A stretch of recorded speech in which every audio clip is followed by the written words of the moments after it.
Howard Cosell, speaking of sports. You are listening to the Cheap Seats. Who are these guys? On Twitter at TCS Willis MSP Betterman, Spreaker and iHeartRadio. They're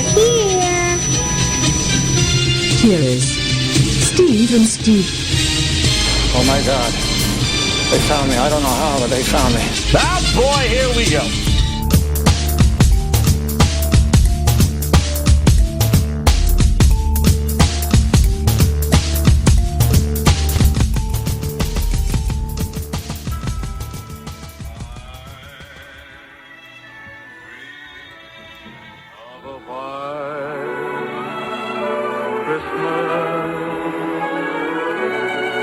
Like the ones I used to know. Oh, yes, indeed. White Christmas. Oh, wow. Got to start the show with a little Bing Crosby. It is the Cheap Seats. I'm your host, Steve Willis. Alongside me, the one and only man with the music over there, Steve Detterman. Steve St. Nick Detterman. Jolly old St. Nick Detterman. That's me. Doesn't have the beard, but it's just his wife. Well, no. I got a little bit of it. You don't have the full beard. I got the goatee going. I got the white goatee going. Yeah, there you go. You're like Santa Claus in training. Yeah, I could do my best ho-ho for you. There you go. That sounds good. Merry Christmas, Steve. Very good. Thank you. Very I worked good. on that. Sounds good. I've been working on it just for you. Sounds great. It's been a while. It has been quite a while. We are back to do our Christmas show. I'm struggling along here, but I'm okay. Playing hurt. He's playing hurt. He's been hurt the last couple of weeks, and this week we just had to do it. Yep. Had to get in here. Had to get this one last show, because this will be the last show of the year for us. Yes. Because we are not going to be in studio next week, getting ready for the new year. We are going to be off, and then we will be back after the first of the year. That is right. And we'll be talking playoff football. We've got a lot of stuff to go over. One of the all kinds of stuff. Playoff position in the NFL. God, what have we missed in the last 3 weeks? Baseball, hockey, the NBA, both getting really heated up.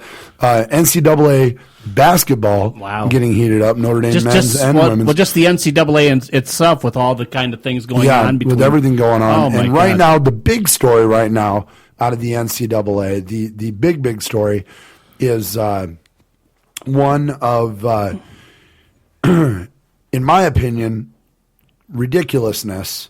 Okay. That has gotten out of control with this young man, but Duke finally doing something about it. Grayson Allen. Well, he's that's one of the guys from the NCAA. You got to go on the football side, down to Oklahoma in this a little bit, but boy, I tell you, we're gonna do this one right quick because of the fact that it just happened. But God. If you have not seen the video, Grayson Allen decides he's going to trip a young man that he's guarding. It's a ridiculous move, too. He gets beat on the baseline dribble, and he decides to stick his foot out towards the end there, and he ends up tripping the young man, which is a technical foul, obviously. And he gets pulled from the game. This is not the first time this happened. I was going to say, it's not like this just happened. It was like a one-time incident. Right. He's had to be warned about this for. I think he's done it 4 or 5 times now. Yeah, something like that. And as a junior, I think that's his third time this year. He's a junior.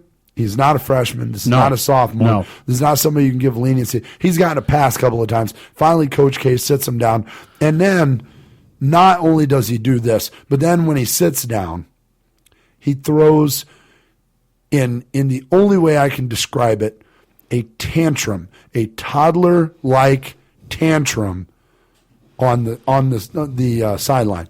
He's sitting on the bench, kicking, screaming.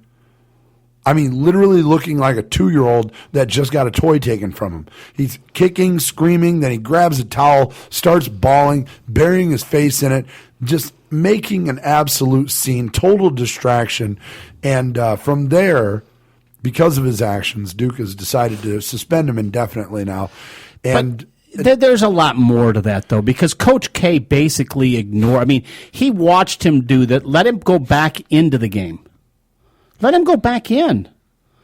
And then brought him out the second time.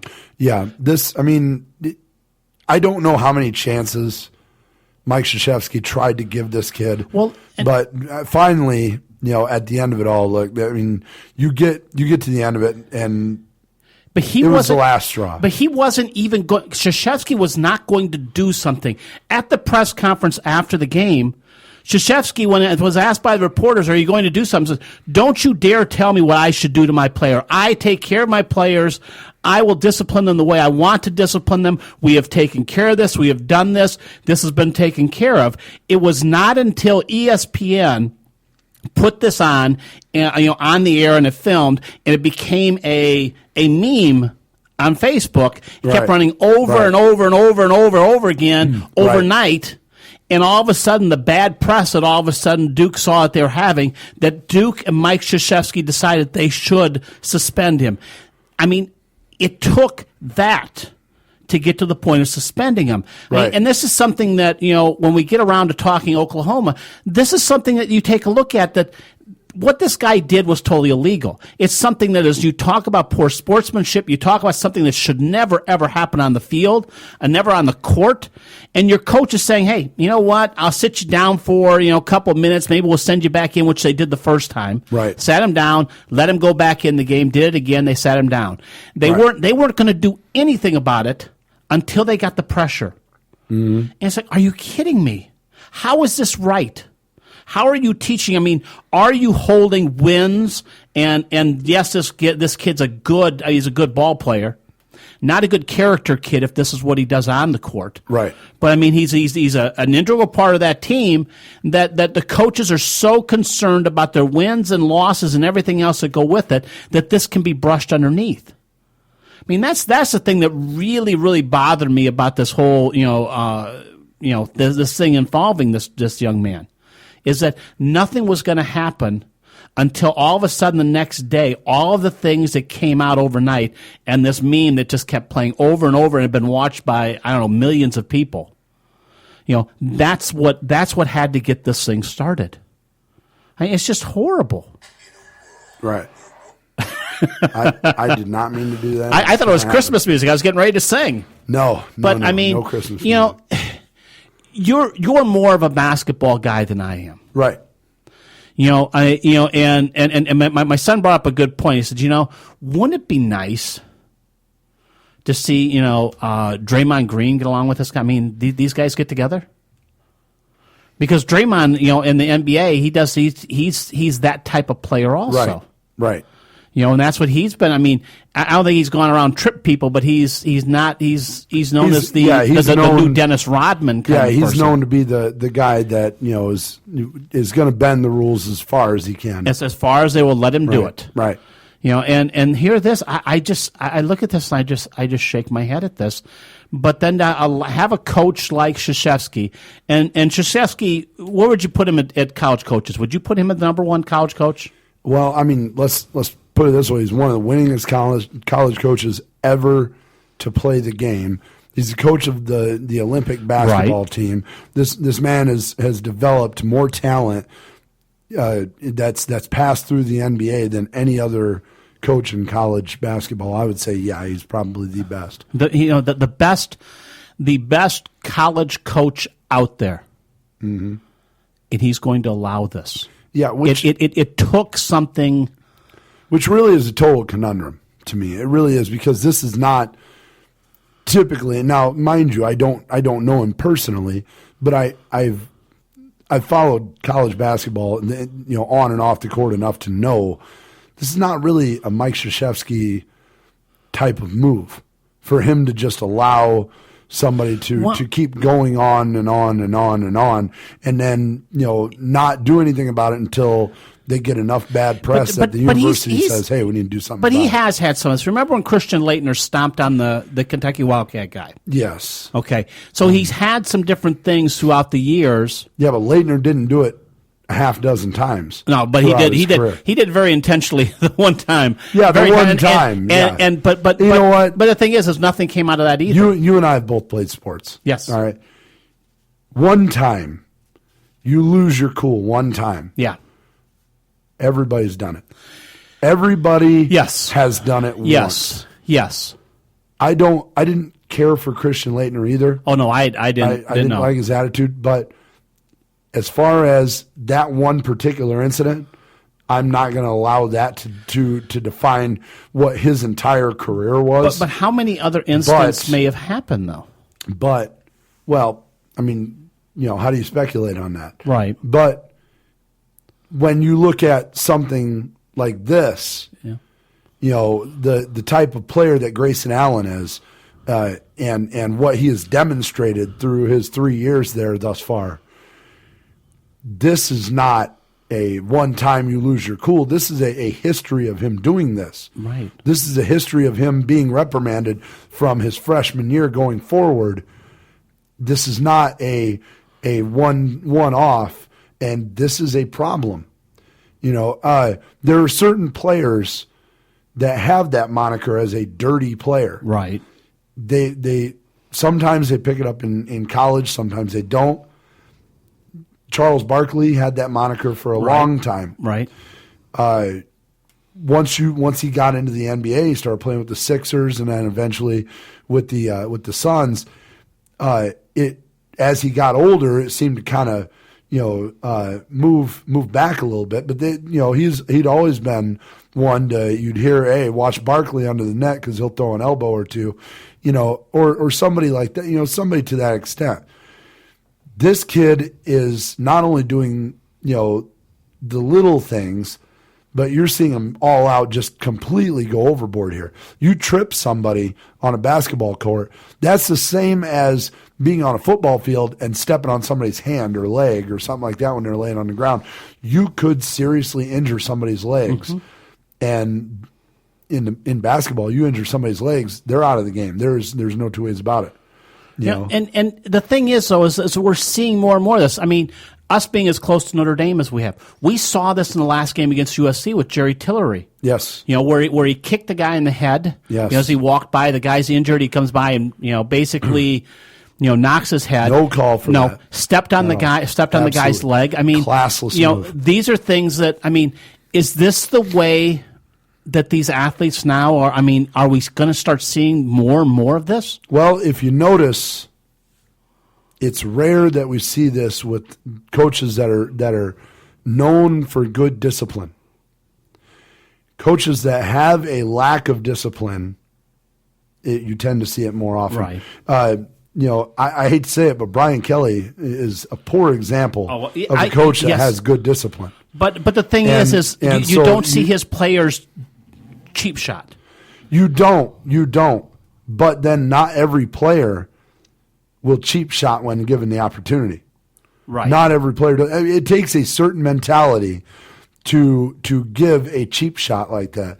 It takes a certain mentality of player, because the one thing a lot of players have, most every player that is on the court, on the field, on the diamond, most players have a mutual respect for each other in knowing that, hey, you're trying to do the best you can to keep me from doing everything that I can. So there's that mutual respect that I'm not going to hit below that belt.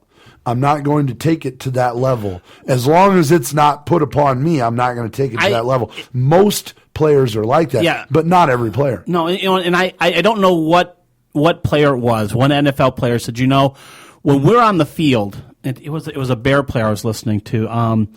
He said, when you're on the field, the person on the other side is your enemy, and you have to play to an extent that he's your enemy. I got to say, it sounds like Julius Peppers. But you also play with the idea that this guy, that's his, he's earning his money the same way you are. Right. And as you treat him as an enemy on the field, off the field he's a human being and everything else, but you are not going to do something to that person on the field that's going to take them away from this game, that's going to stop them, right, from making their living. Right. And this was actually a Chicago Bear that I was listening to, because he talked about where he hit someone and hurt this guy. It was a clean hit. He didn't get penalized, but he hurt the guy. Right. He said, I felt so bad. He says, I actually called him up afterwards to let him know, hey, I'm sorry I hurt you. He said, and the guy said, it was illegal. He says, I know, but still, I don't like the idea of me taking away your livelihood. Right. That's what we play. That's how we do it. He said, but there's things out there, and that's the respect that players have. Most players are the same way. And I agree. I mean, you will see people take a hard hit. And the one guy that I can always remember, and I as a Packer fan, I love watching Brett Favre. Favre would get smacked by Warren Sapp, and he would get up, he'd smack Sapp on the side of the helmet. He'd be laughing and talking to him, shaking his hand, hey, great hit. Right. You got me there. And they would go out and they would play the game, and they had fun playing it. But they knew your job is to take me down. Right. Your job is to take me out of the game. Not take me out of it illegally, but your job is to stop me from beating your team. Right. And I understand that. My job is to beat your team.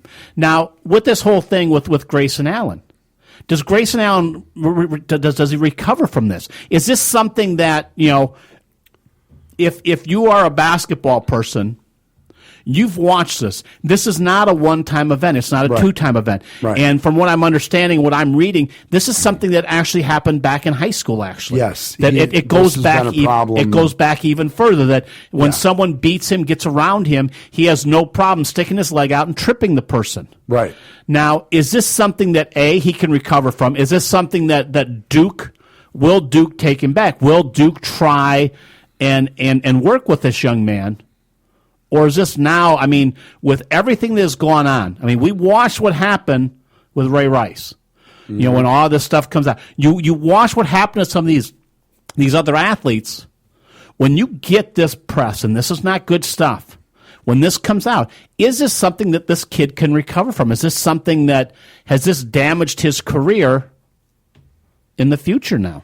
Well, I don't know if I necessarily compare this to a Ray Rice thing. I think the story that we're about to talk about with Joe Mixon, that will probably Joe compare. Mixon, that'll probably compare a little bit better to Ray Rice.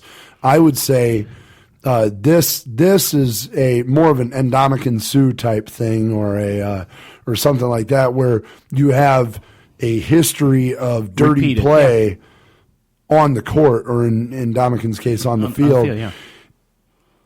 It's really going to depend on how Duke handles this going forward.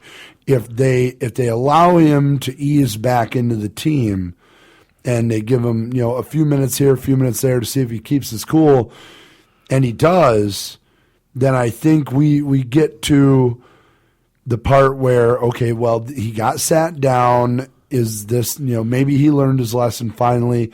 Maybe he's working through a few things. I don't know if they're going to make him work with a team psychologist first, if they're going to, if there's something else that they're going to have to do, or they might just pull his scholarship and say, look, you're too much of a liability. We can't do this. And then his future is in jeopardy.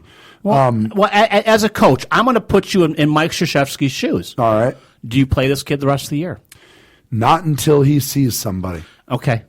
But still, do you play him the rest of the year, even if he goes to see a psychiatrist? It would depend on what the psychologist tells me. It would depend on what happens, and then at that point, I might start him on the practice team, and then see how his attitude is in some really intense practices, and then move him forward from there. I am a big believer in dirty play comes from bad habits and bad teaching, most of the time. Dirty play. Sometimes there are just dudes that are just jerks. But here's the thing: there's nothing you can do about it. But most dirty play comes from bad teaching, bad discipline. If you show a dirty player the proper amount of discipline, they can change. Things can change. Right. And there are plenty of examples of that. I'll give you one good example of that. Neil Smith, when he went to the Kansas City Chiefs in the early 90s, coming from college, was noted as a player who, from time to time, could get a little dirty. Mm-hmm. He came to Kansas City under a seasoned coach by the name of Marty Schottenheimer. Marty sat him down and said, "Look, young man, I want you to be a part of my team, but I also want to make sure that you have your head on straight when you're on that field. Because if you cost me 15 yards because you get upset because you missed a lane and you didn't get to a quarterback and you take it out on somebody else's team, you will be on that bench. I don't care if you're a first or second round pick. And you never saw Neil Smith lose his cool. In fact, out of the players on that defense that I would expect to have seen lose their cool, the only one I ever did see lose their cool that shouldn't have was Derek Thomas, and that was pretty amazing. But the point being, there are players that don't. There are players that can be taught. There are players that can't. Like I said, some players are just jerks. Yep. So you got to go through the process with him. You got to see where he's at, because I don't believe he's ever gone through a process that can work on what his core issue is. And here's the thing that I'm going. I put myself in Krzyzewski's shoes, and I say, you know what, son? You're sitting for the rest of the year. You are not going to play, because this is not a first-time thing. This is the first time we talked about it. And hopefully it isn't, because this is something that's happened before. It's happened before at Duke. Hopefully, in the past, Krzyzewski's had that talk with him. This is either third or fourth time just with Duke. Right. This isn't number one. Right. This isn't number one with Krzyzewski. Right. And hopefully he has talked to him, and at this point, it's to me, hey, you're sitting. You're going to make a decision this year, because the rest of your year is you're going to go to practice, and you're going to do this. And yes, I will get you some help and do this. And now it's up to him. Does he want to do that? Does he want to take the chance to be able to come back to this team? If you keep him, in my opinion, if you keep him on that team and you keep him playing, you damage part of that reputation that you have. You are a good coach. You are one of the best coaches, as you said, the best coach in college basketball. But if you allow this to happen on your court, on your watch, not just one time or two times, or we're talking multiple times. Now you start getting to the point where, okay, is this what you allow? Right. What is your opinion on good sportsmanship? Don't talk to me about good sportsmanship, because you aren't letting it allow on your team. Right. Don't talk to me about building, character people. This is not character. Mm-hmm. This is horrible. This is childlike. It's not maturity. Nothing of it.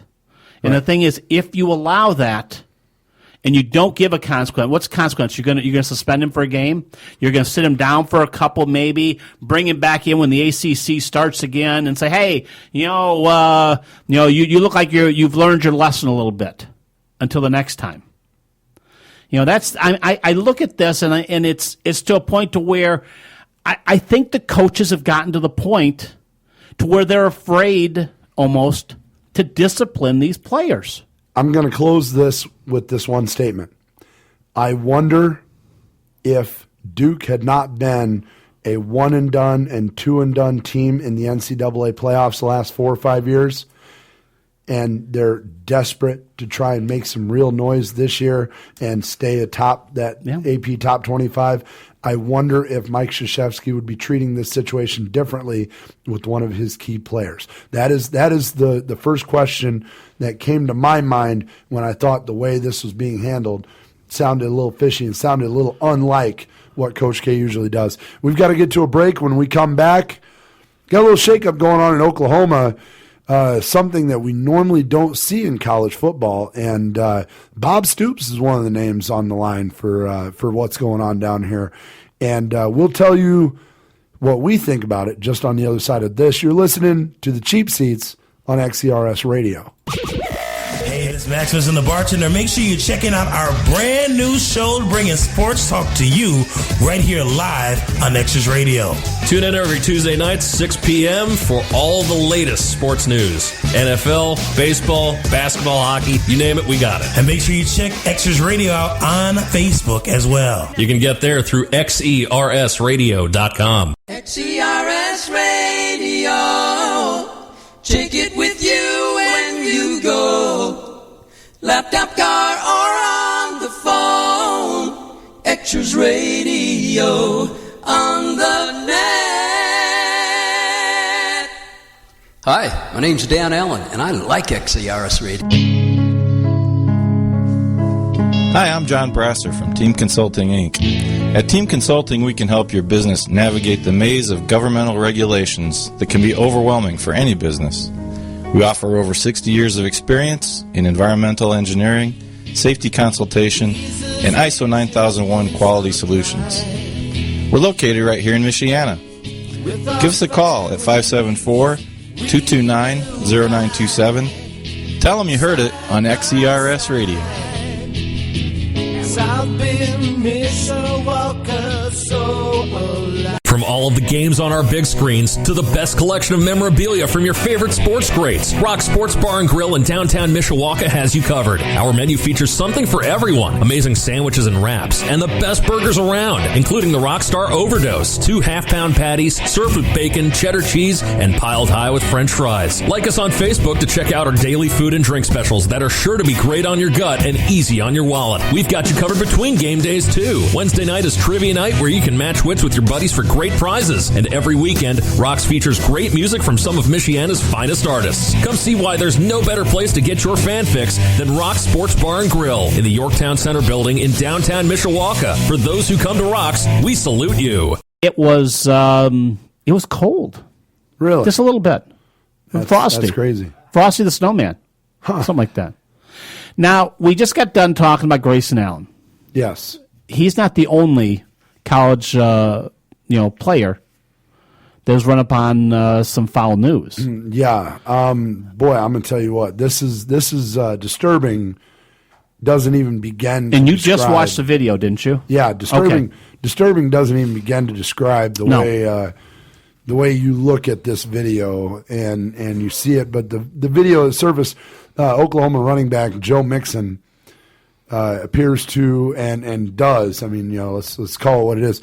He punches a woman in the face. I mean, hits her so hard that what did you say? Breaks her nose, knocks her out cold. He broke her nose, broke her jaw, broke the orbital bone. Yeah, and knocked her out cold. I mean, she was laying on that floor for minutes. Yeah, it was, and he just walked right out, and people are coming up there. They finally got her up, and you just see her just swaying back and forth. They put something, just wiping the blood from her nose and everything else. It was just unbelievable. Right, and man, I'm gonna tell you what. When I just saw this for the first time, so you get my raw reaction from it. Right.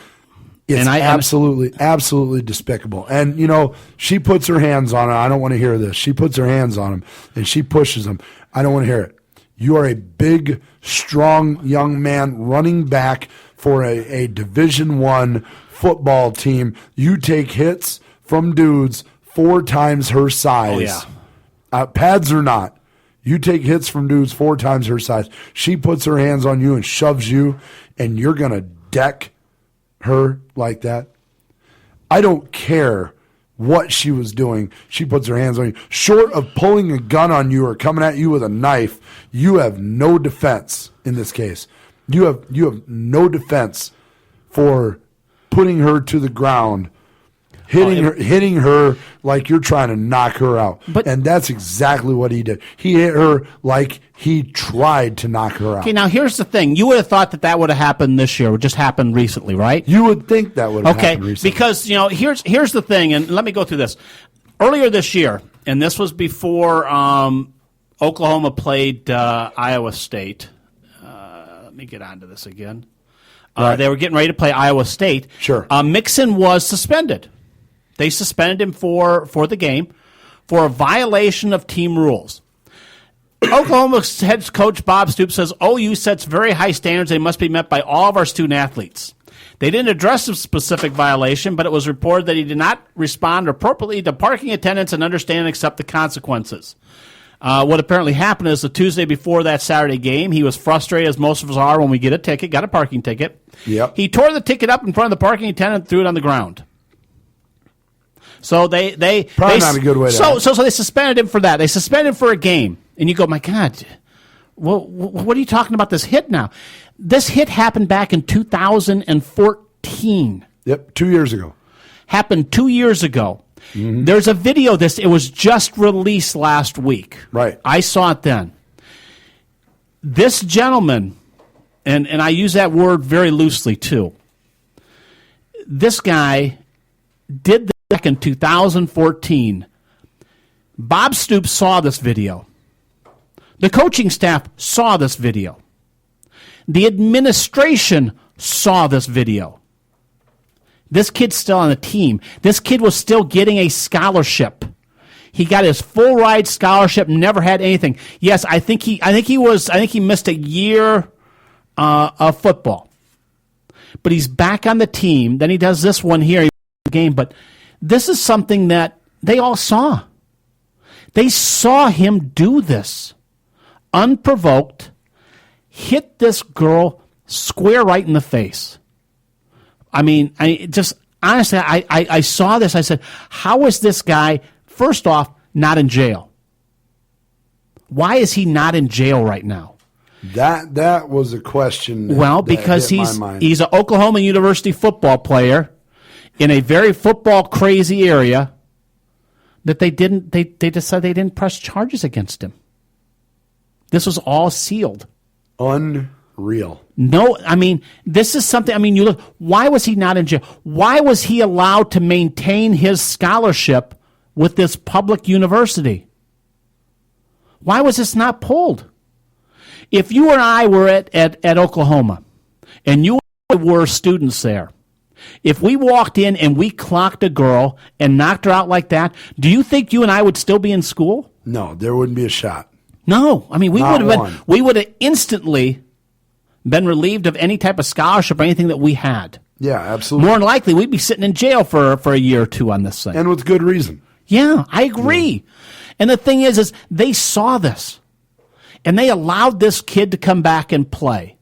They suspended him for tearing up a parking ticket. So obviously the parking ticket was more important than clocking this girl in the head, right in the face. I sit there and I watch this, and you read this and you go, why did this happen? Why did you allow this? Now I come back and I say, why is Bob Stoops still the coach there? Why is he still coaching there? Why is the university president still the president? You allowed this to happen on your university and did absolutely nothing. How can you talk about the safety of your university? How can you talk to parents and say your kids are safe when they come to Oklahoma University? If we're going to allow this and do nothing, but we're also going to let this kid keep his scholarship that, yes, it comes out of your taxpayers' money. Don't worry about it. You're supporting him. Your tax dollars that go to our scholarships and all the donors out there that gave money, you're keeping this kid, this fine, upstanding young man that has nothing better to do than to punch a girl in the face. You're leaving him here, and it's okay. It's okay with us. You know why? Because he gains over 1,200 yards on the ground. He'll get us 150 to 200 yards a game. He'll score a couple of touchdowns each game. Woohoo! There we go. I listen to that. I watch that, and you listen to them trying to explain why this is allowed and why this is okay, and it just doesn't cut it. I have a clip that you'd be interested in. This is Trevor Maddich from ESPN. He's actually he's very emotional in his clip too, talking about how Stoops was trying to save Joe Mixon. I want you to hear this. I think you and he are on the same page here. Because another thing he said was that second chances are no longer available, and that was the point of the initial punishment, which, by the way, went far past just suspending him for a year. It's what he had to do to earn his way back during that year is not being talked about. But that's really the crux of the matter when it comes to his addressing what Mixon did. Let me preface this by saying that as a boy, I saw my mother beaten and bruised. And so I'm sensitive to the subject. But I think college football coaches see things differently than the public sees it. Their first inclination when something like this happens, not something like Baylor, but something that they think the kid might be able to come back from, is how can I save this kid? Or more accurately, how can I put into place a pathway where he can save himself? First, because they pledge that to the parents of the recruits.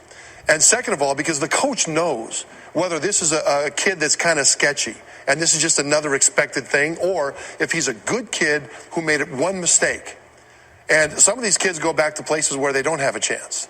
And so I truly believe that it is unfair to criticize Bob Stoops for trying to find a way to save this guy, because that was what he wanted to do. He didn't want to just have callous disregard for the victim and then try to get him back to win football games. That's not what Bob Stoops did. Reasonable people will disagree with that choice. Bob Stoops is now second-guessing that choice. Mm-hmm. But I think it's important to take what his choice was for what it was. And that was, okay, we agree the act was heinous. Is there a way back for the kid? And that's what Stoops was thinking. All right, so that's opposite of what I'm saying. Yeah, I guess I was listening to that, I realized, I listened to what he says, and he goes, that this kid, you make one wrong act. Whoa, wait a minute. One wrong act could be you committed murder. Is that not? I mean, hey, he's just a kid. I mean, he didn't mean to, drive drunk and have someone in his car, killed. Right. I mean, okay, it's just manslaughter. You came and you stood there and you sat there and harassed this girl, and then you clocked her in the face, breaking bones in her face. Right.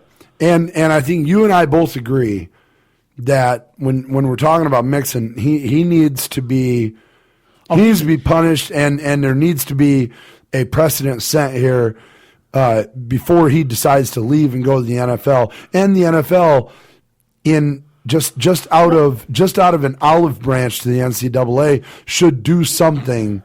Well, if this kid decides to come to the NFL. But I guess what Trevor was talking about was a lot of people there is a big outcry for Bob Stoops, and why did you allow him to continue playing? Why did you allow this to move forward? And I don't know if I agree with the way Bob Stoops did it. I don't know if I would necessarily agree with that, because I think it's in Bob Stoops' best interest to have come forward with the information, suspend the player, and then work towards a path on bringing the player back in. If this was something like that, if this was something that Bob Stoops, that we want to sit there and say, hey, Bob Stoops, you handle this right, this would have come out in 2014, not 2016. Yeah, I totally agree with you. That's the thing. This did not come out in 2014. Right. You want to save him, bring it up then, bring it out, save him. Right. I don't think, when that happens, I'm sorry, you gave up your scholarship. You gave up every right to be here on Oklahoma when you did that to some other student at your same university. I don't disagree with you. But that's what I'm saying. I don't disagree. No, and I understand that. The thing is and I'm very passionate about this, because this is something that, I listened to this guy that was reporting and saying, hey, Bob Stoops didn't care about the wins and losses. Bull crap. Bob Stoops has not had a championship caliber team at Oklahoma for how many years? Right. Okay, right. You don't think that preys on his mind? This goes back to the same thing you said about Mike Krzyzewski. Yeah. The same rhetorical question I asked at the end of the last segment about if this was a team, they had just won a national championship. If this was a team that was winning national championships. If this was Alabama, do you think Nick Saban would have kept this kid on the team? Not a shot. He would have been gone the minute he found that video. And I'm not a big Nick Saban fan, but Nick Saban knows enough that says, hey, you aren't going to do that crap here. Right. And he's gotten rid of guys at Alabama that have done stuff similar to this. Yeah. But the thing is Bob Stoops right now, he is not. I mean, remember when he came in? I mean, he just changed everything, and Oklahoma became this huge, big power again. Right. And now they've become They've become kind of secondhand. Yeah. Okay, so I mean, it's his legacy, it's his everything that he's done down there, and he knows where he sees other coaches that are gone after they've had a couple of rough years. Right. I don't buy it. I don't buy that wins and losses did not come into this, especially when you're talking about a kid that was getting him 1,200 to 1,400 yards a game and scoring 18 to 20 TDs every year. Yeah. No. That had nothing to do with it. Bull crap. Yeah. I hardly say no. I don't agree with you whatsoever. This kid, no way Did they keep this kid on the team to try and save him? If they did that, this would have come out in 2014. You wouldn't wait for all of a sudden the statute of limitations come over this thing being held, right, to where this comes out under the Freedom of Information Act. It's one thing to come out and save somebody. It's another to suggest they fell on the sword for somebody else. And that's exactly what you're trying to imply here, is that Bob Stoops would be falling on the sword, because now Stoops and his coaching staff, they are the ones that are also going to be on the hook for this whole thing. And let me ask you a hypothetical. Sure. If Oklahoma would have made the Final Four, which they were very close to doing this year, yes, if they would have made the Final Four, does this tape come out? Does this? I mean, is there more effort put into keeping this out? Do they pull some Oklahoma type of favors to get this thing kind of maybe hidden a little bit, maybe destroyed somehow? Well, it would never have been destroyed, because once it's on the internet, that's it. But the thing is, it had to be released first to get to the internet. Sure. Okay. Do you think that somehow? I mean, things get into storage and everything else, and all of a sudden they disappear. It's a very interesting hypothetical question.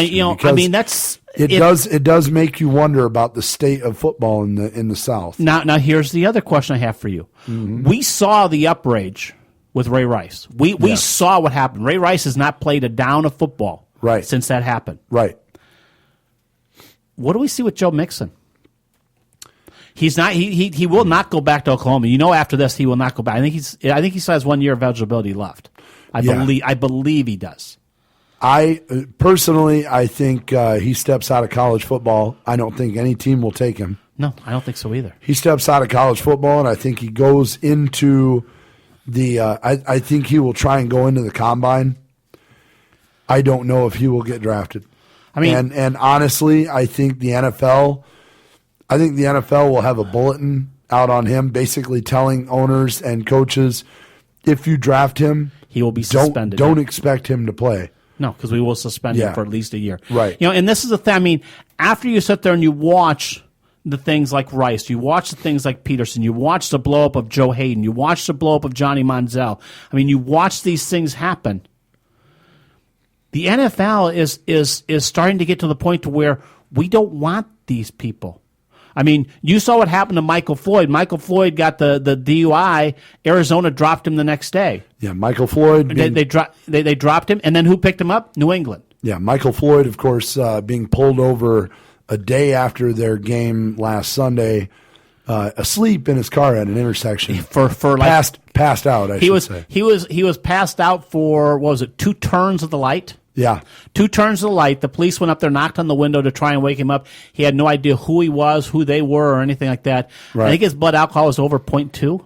Yeah. Oh, yeah. He was over 0.2. New England close to alcohol poisoning. New England picked him up. They picked him up after Arizona waived him. Arizona cut him almost immediately. And that's the only team that would pick him up, because Belichick went to him and said, you know what, son? If you want to play in this league, you're going to clean your act up, and you're going to clean it up now. Yep. We'll help you do that. Yep. If you want to be with a team that's going to win, we're going to do that. Mm-hmm. But you better get it together, because believe me, if I drop you, you will not go anywhere. Right. I mean, he did that with Randy Moss. He brought some people in that they were on their last chance. LeGarrette Blount. Look what LeGarrette Blount has turned around and has become a very valuable person, but he's also turned his life around too. Yes. So far. Yes.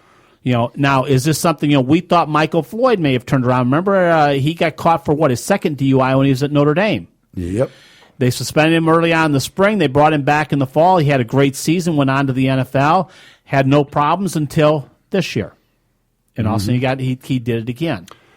Yeah. I got to be honest. I was listening to a show in the area, and a buddy of ours, Todd Burlage, was on there, and he was breaking this whole thing down. And he even said, if you're Michael Floyd, what is it that would allow you to get in a car after everything that went down here at Notre Dame, and you had to earn your way back on the team and everything else?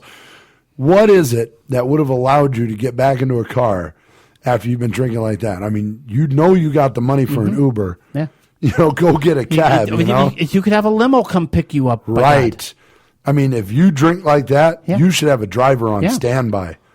Seriously. But the thing is I think the NFL is getting sick and tired of this type of bad press and this type of bad publicity. Totally agree. And that's where I take a look at this kid Mixon. I don't see he sees the light of day in the NFL. I don't even think they invite him to the combine. I wouldn't. Why would the NFL want to invite him to the combine? Well, I really don't know. I don't know if it would be a matter that he could talk his way into it. Well, I mean, but it's and that's the thing. I'll be honest with you. I don't think the NFL will allow him at the combine. I don't think that. Well, if they don't, that would certainly set a precedent.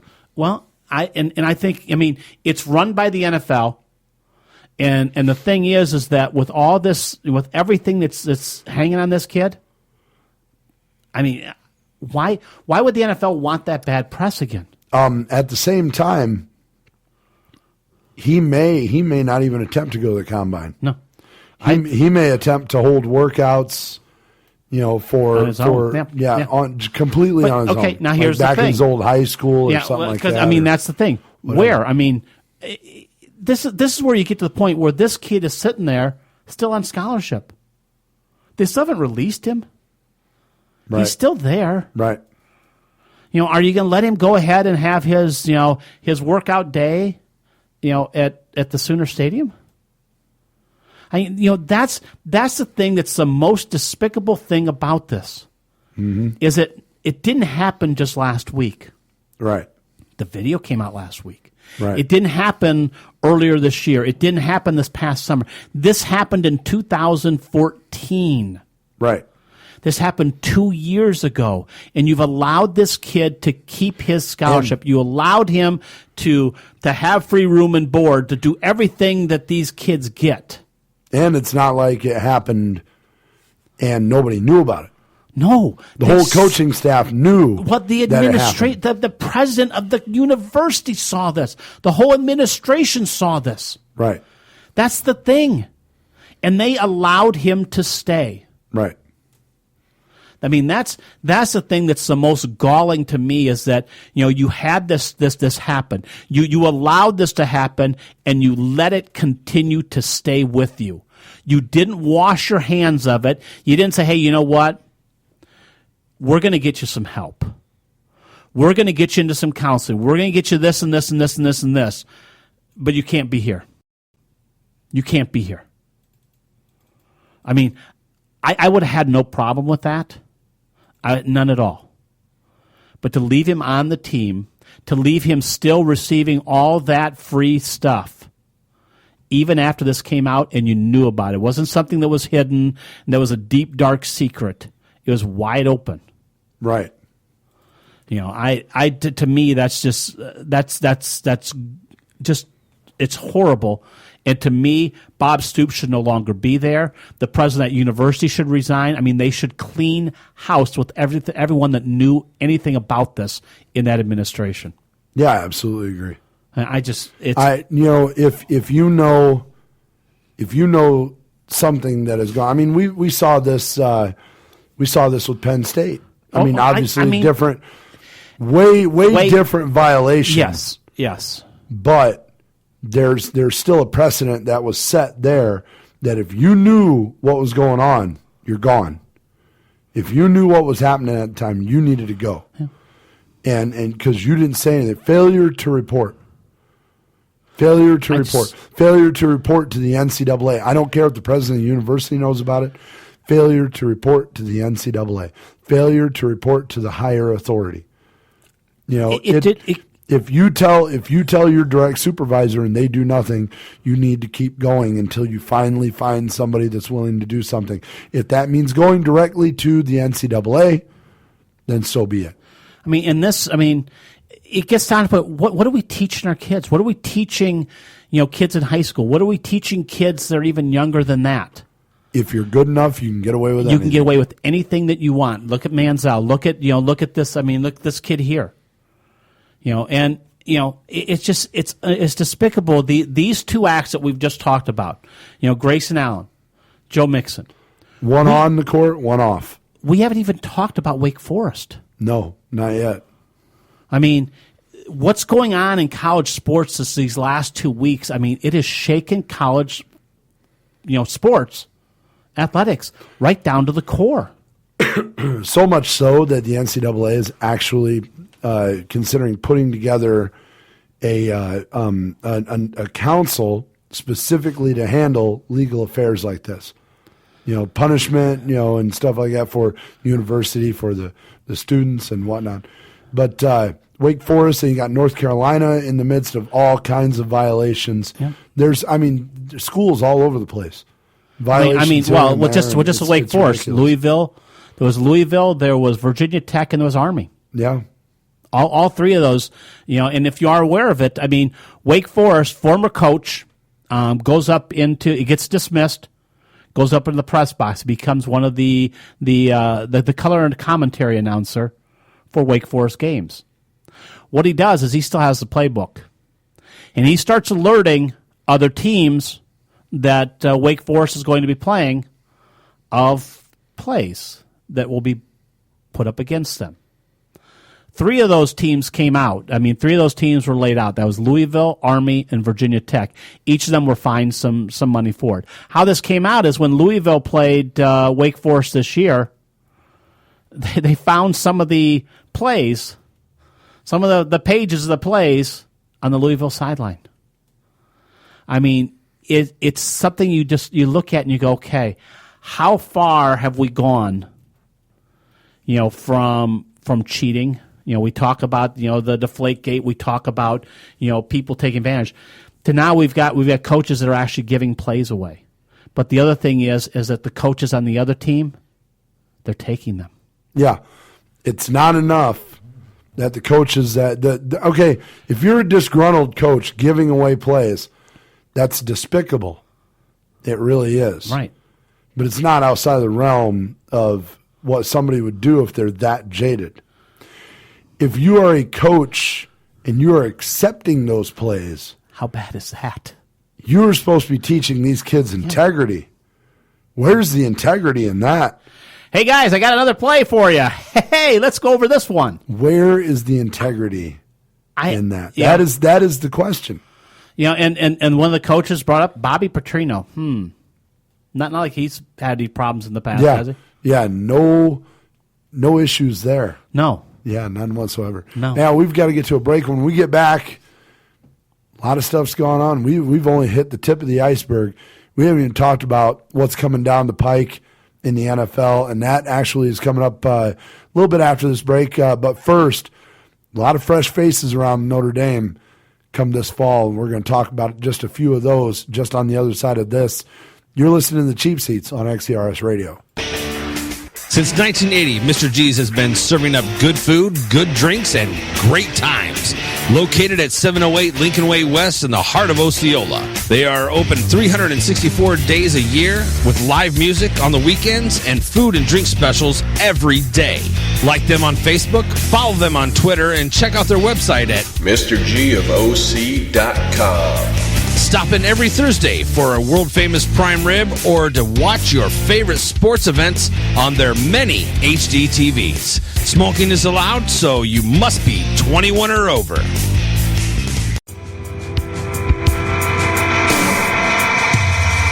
Option 5, located in Mishawaka, Indiana, specializes in hand-built boutique guitar effects pedals.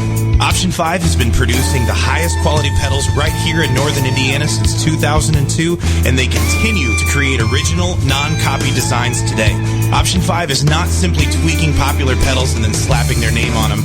They're producing groundbreaking effects designed for guitarists of all styles. And Option 5 doesn't just build cool pedals. They provide top-notch repair service as well. Option 5 repairs pedals and PA equipment, can modify and retube amplifiers, and service or repair Hammond organs and Leslie speakers. If you're looking for the highest quality effects pedals and the best in repair and customer service, check out Option 5 in Mishawaka at 1126 East Jefferson.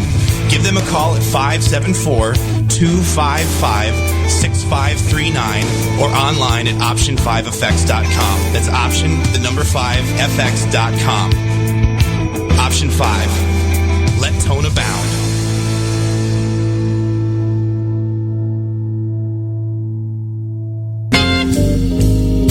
Where do you go when you're looking for great food, a cold drink, and some of the best local live music? I go to the Phoenix, located on the corner of Lincoln Way and Main Street in historic downtown Mishawaka. Thursday nights, it's open jam with $2 well drinks. Friday and Saturdays, there's always live music with no cover charge. Great food, cheap drinks, excellent service. The place to be is the Phoenix.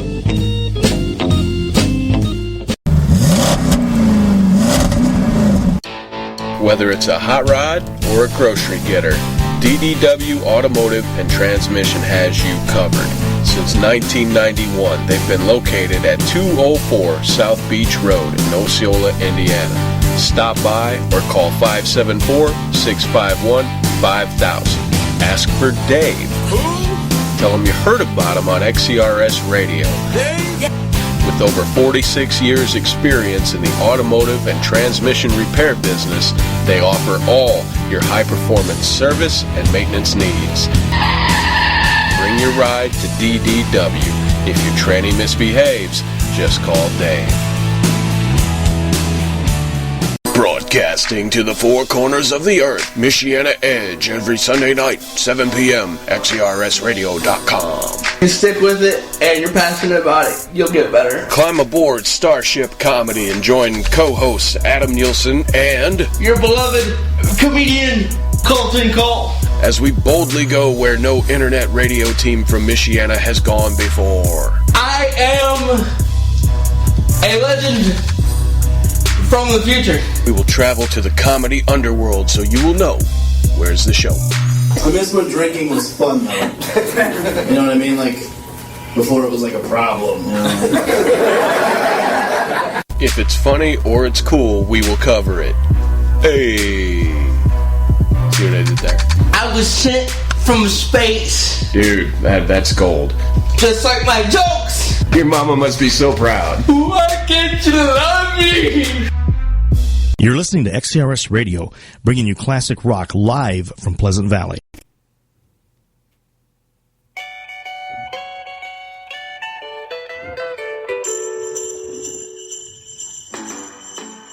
Jingle bell, jingle bell, jingle bell rock. Jingle bells swing and jingle bells ring. Snowing and blowing. And we are back. The cheap seats on XCRS Radio. Christmas show. This is it. Jingle Bell Rock. Who sang that last one? show of the year.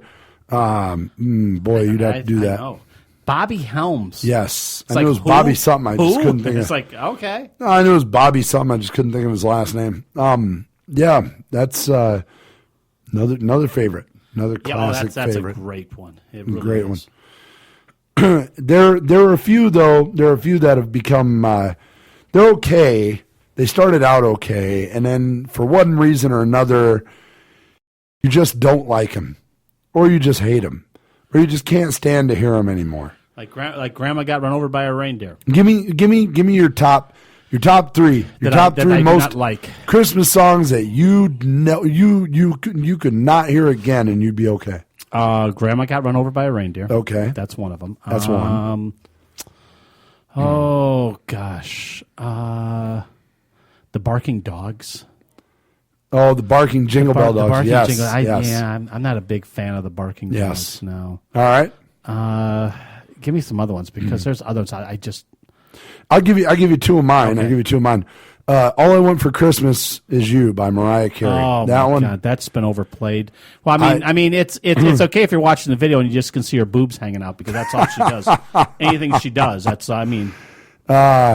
the anti-misogynistic comments get directed towards Steve Dennerman after this segment. Hey, I'm sorry, but another one honest for to me. God, that's what she does. That's all she does. That's all she's got anymore.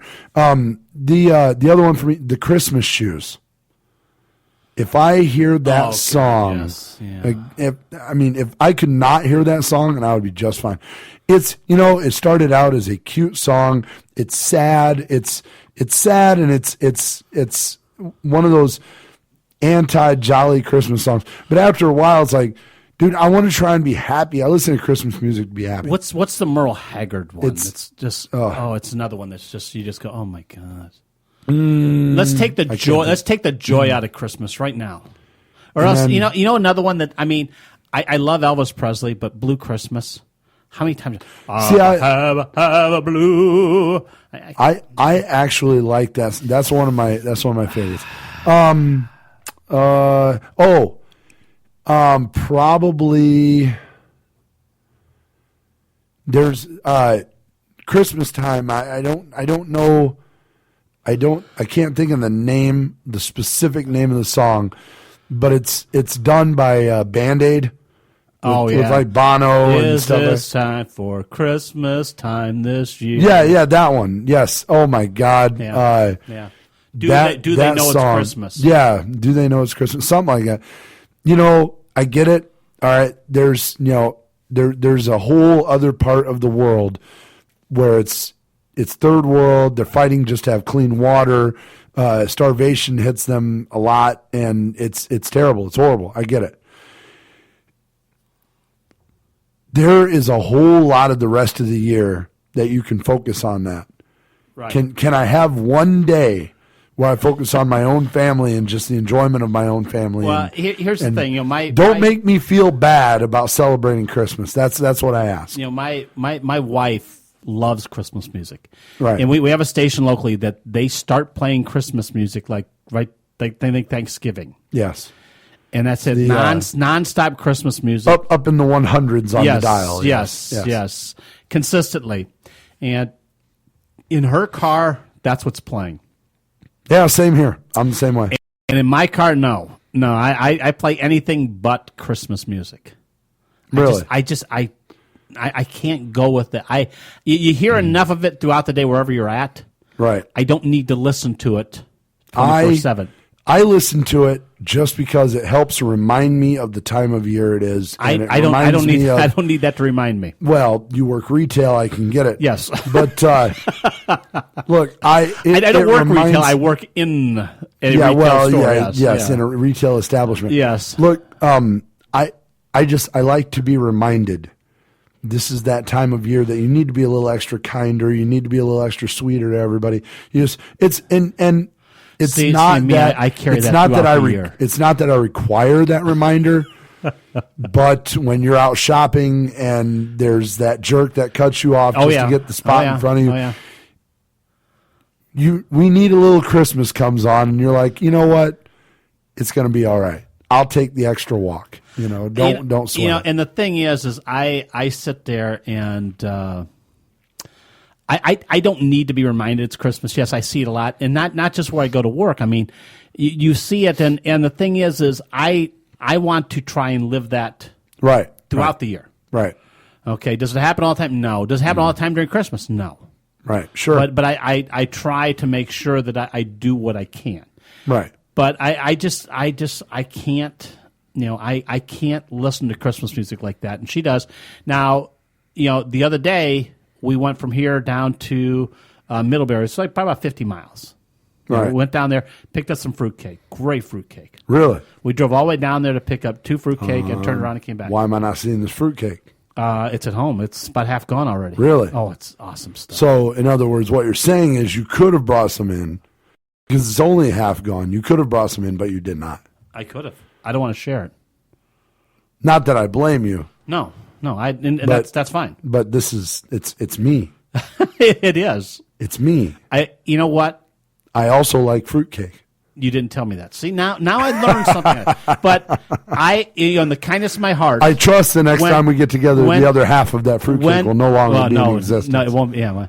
Here's the thing: when I hop in the car with my wife, right, I change the station of my car to that station so she can listen to Christmas music. I don't blame you. And she goes to me, she goes, "You don't have to do that for me." I said, No, that's fine. That's fine. I'll suffer with it for the hour down there and the hour back. I don't know if I would necessarily put it that way. Oh, I do. Oh, okay. And she understands because she knows that, I love watching Christmas movies. Oh, who doesn't? I mean, we who doesn't? We spent the other day. What's your favorite Christmas movie? Your favorite Christmas movie? Ooh. Oh, there are so many good ones. My favorite all-time Christmas movie. Boy, I got to say A Christmas Story. A Christmas Story. That's a good. I like that. You'll put your eye out, kid. It's not my favorite. That is my favorite. That has to be my favorite. My favorite one is A Christmas Carol with George C. Scott. Really? Yeah, I love that. That is a classic. Another one I really love, if you've never seen it, The Snowman. The Snowman. The Snowman, I mean, there's only a few words in the whole thing. It's all animated. Really? But it's the music and just the story itself is good. Now, as far as the classics go, I do have an affinity for some of the classic cartoons. Yeah, I will sit down with my kids and watch Merry Christmas, Charlie Brown. We watched that. I will watch that. I will watch How the Grinch Stole Christmas. The old one, not the the old cartoon. The old cartoon, not the new movie. Right. We watched Mr. Magoo's Christmas Carol. Did you ever see that? That one I've seen. I like that one. It's okay. I like Mr. Magoo. Don't get me wrong, but it's not a classic to me. The old Burl Ives, Rudolph. Oh, the Rudolph one and Frosty the Snowman. And the Frosty original? the Snowman, the original, and both of those great. I love Rudolph, the Isle of Misfit Toys. Yes. That's one of my favorite parts of that whole thing. The Isle of Misfit.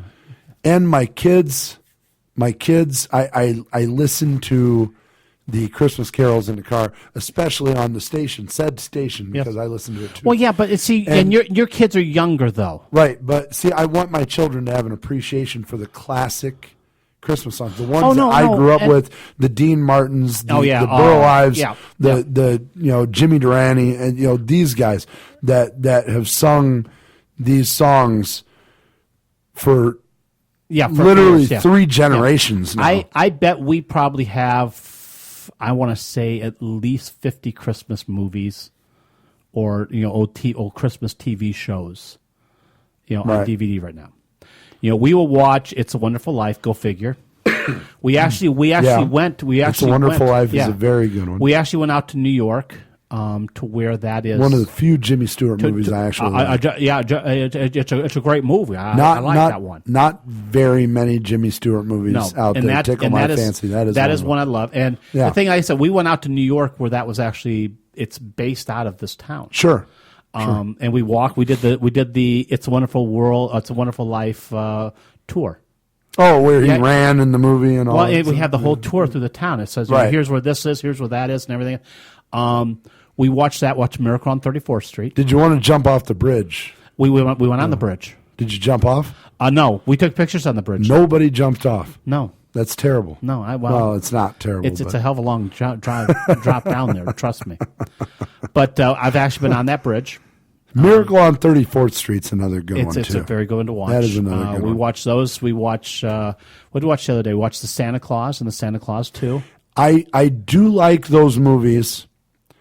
The first Tim Allen has never been one of my favorites, but in those movies, I really liked him. Yep. I enjoy watching, and we watch Prancer every year. But since that took place, they actually filmed that near here. Yes, that was 3 Oaks, Michigan. Yes.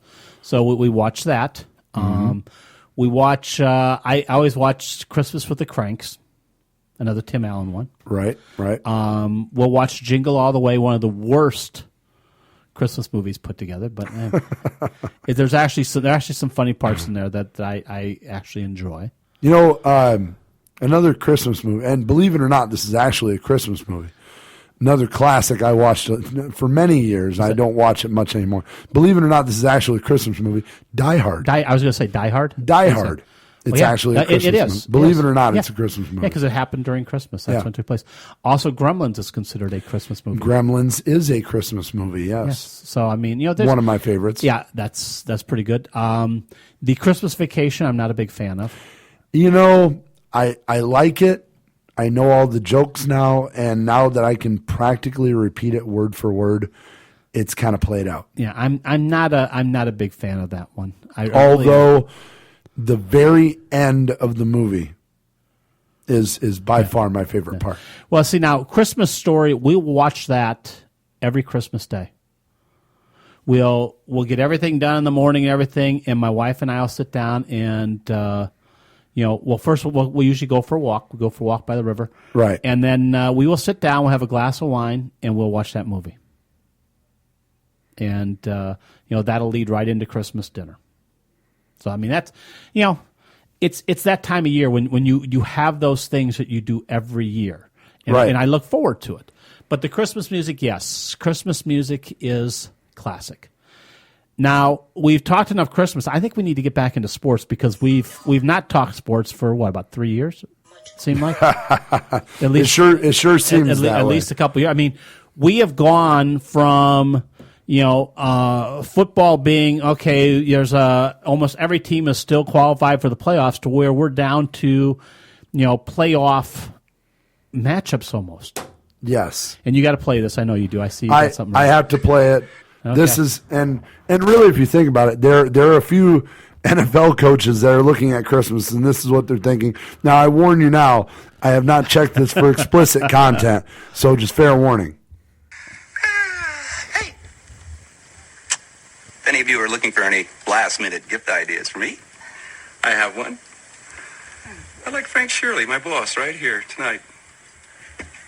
I want him brought from his happy holiday slumber over there on Melody Lane with all the other rich people. And I want him brought right here with a big ribbon on his head.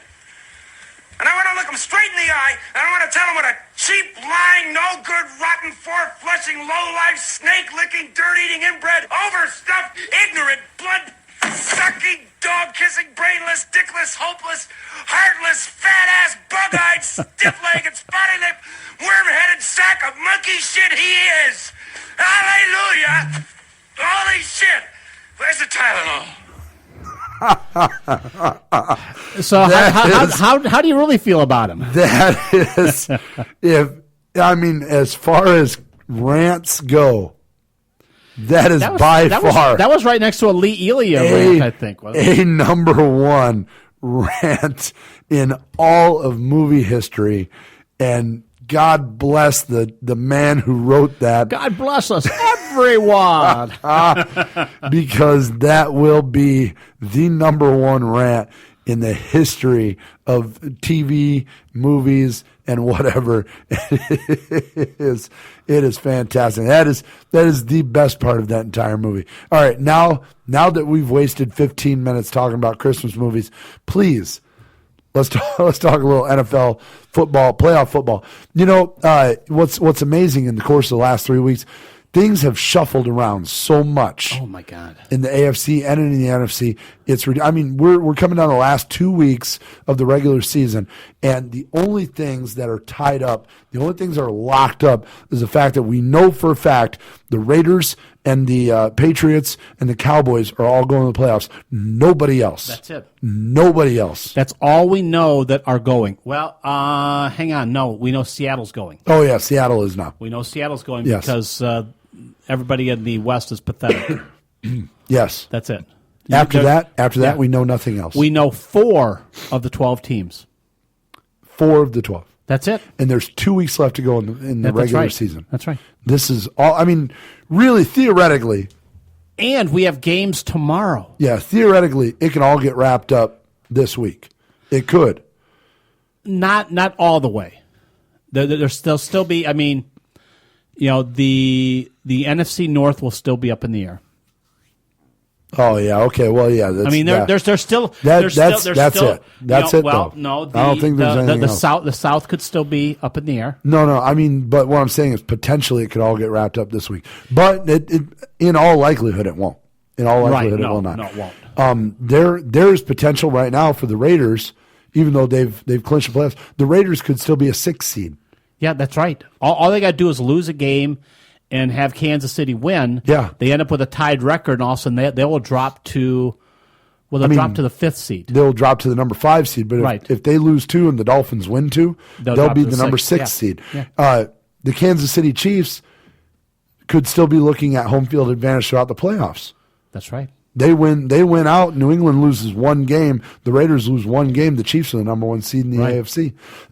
It could flip-flop so much right now. It is ridiculous. And the thing is the thing to do is you got to start taking a look at these teams. You go, okay, What do you want to be when you come down to the end of the season? You want to be the hot team. Yes. Okay? Definitely. And if we start taking a look at hot teams, if we go to the AFC, let's take a look at some of the hot teams in the AFC. Miami, hot. The Dolphins, very hot. Tennessee, hot. Very hot. I got to be honest. Tennessee was the recipients of some very conservative play by Kansas City's offense last week. But they still took the opportunity and took it. Right. They literally almost pulled defeat from the jaws of victory, if you know what I'm saying. Oh, yeah. Kansas City gave them that game so many times, and they finally took it in the very end. Ryan Suckup, kicking a field goal, former Kansas City Chief, Against his former team, yeah. drafted by the Kansas City Chiefs.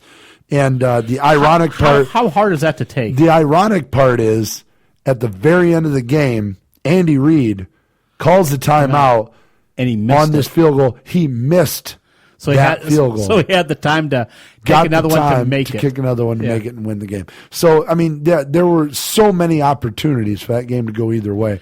So I give Tennessee the nod, though, for winning that game. Yeah, but I mean, and you take a look at, between Tennessee and Miami, those are your two hot teams right now. I mean, New England has been consistent. Okay, they've been consistent throughout They've been the year. consistent, but against horrible teams. Yeah, I mean, they've been consistent, but nothing that's barn doing, burner. yeah, they're doing a good job on beating up on bad teams. Right. I watched them play against Denver. I told you at the beginning of the season, I thought Denver was going to be an 8-8 team. What do you think they're going to finish this year?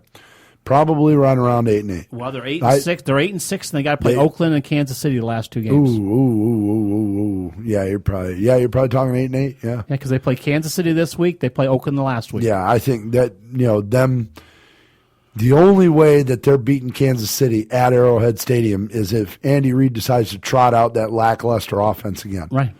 And I don't think after that Tennessee game, I don't think it's happening. No. I think Kansas City's going to come out and they're going to throw the ball all over the Raiders or the Broncos, right. especially since the last game they played, it was so cold, the ball was so slick, you really weren't going to throw it much. No. Neither Marcus Mariota nor Alex Smith in that last game had over 140 passing yards. It was literally running and defense. That's all you were doing. It was like -1 degree in Arrowhead Stadium. It was -9 wind chill, and you could hear. Oh God, you could hear when the punters and the kickers struck that ball. It sounded like they were kicking a bowling ball. It was like how many broken toes? The over under on broken toes that day should have been set to about 6. They had the extra padding in their shoes. God, it was horrible. But I mean, if you take a look at it, I mean, the last thing you want to face in a playoff is you do not want to face a hot team. So right now, I mean, if you take a look at the AFC between Miami and Tennessee, I mean, you're going, I don't want to face them. No, I don't want to have to be the one that faces them. Right. And now you go over the NFC. Let's take a look over there. You definitely don't want to face them on the road. No. Because Tennessee, if they win, that's a road game. If Tennessee wins, they will have a division. Yeah, and they've got a home game. Yes, they will. You don't want to go to Tennessee. No. You don't want to play somebody in Music City. Let's take a look at the NFC. Who are your hot teams? I think there's really only one hot team in the NFC right now. Who's that? Green Bay. Yeah, Green Bay was 4-6. Right. They've won the last 4. Who'd they beat? In that time span, they beat Seattle. They killed Seattle. Yeah, I'll give them the nod on that one. They beat, let me think, they beat Seattle. They beat Chicago. They beat, I want to say Washington. Did they beat Washington? Can I say this, and I want to put Green Bay's success in perspective here. Okay. I've watched a couple of these games. Green Bay's success is not because Green Bay got hot. It's because Aaron Rodgers got hot. Well, yeah, but that is Green Bay. I mean, if you take a look over the last 4 Aaron games, Rodgers is it. If you're putting it on the shoulders solely of Aaron Rodgers, no, and it's not that way. That's not going to be after watching them it's not play. Going to be very. Did you watch Ty Montgomery run this week? last week. Did you watch Montgomery run this last week? No, that's not. their running back. I did not get to watch it. It was on the same as the Chiefs game. He only ran for 168 yards. Yeah, that which was very good, but they were playing Chicago. Bad doesn't make a difference. Horrible run defense. Okay, he already has. He became a full-time running back. Right now, Chicago has held running teams. They've held the run down.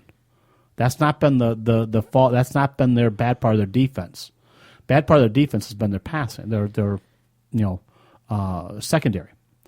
But the thing is that yes, they are hot. Aaron Rodgers in the last 4 games, and he said at that time we're going to run the table.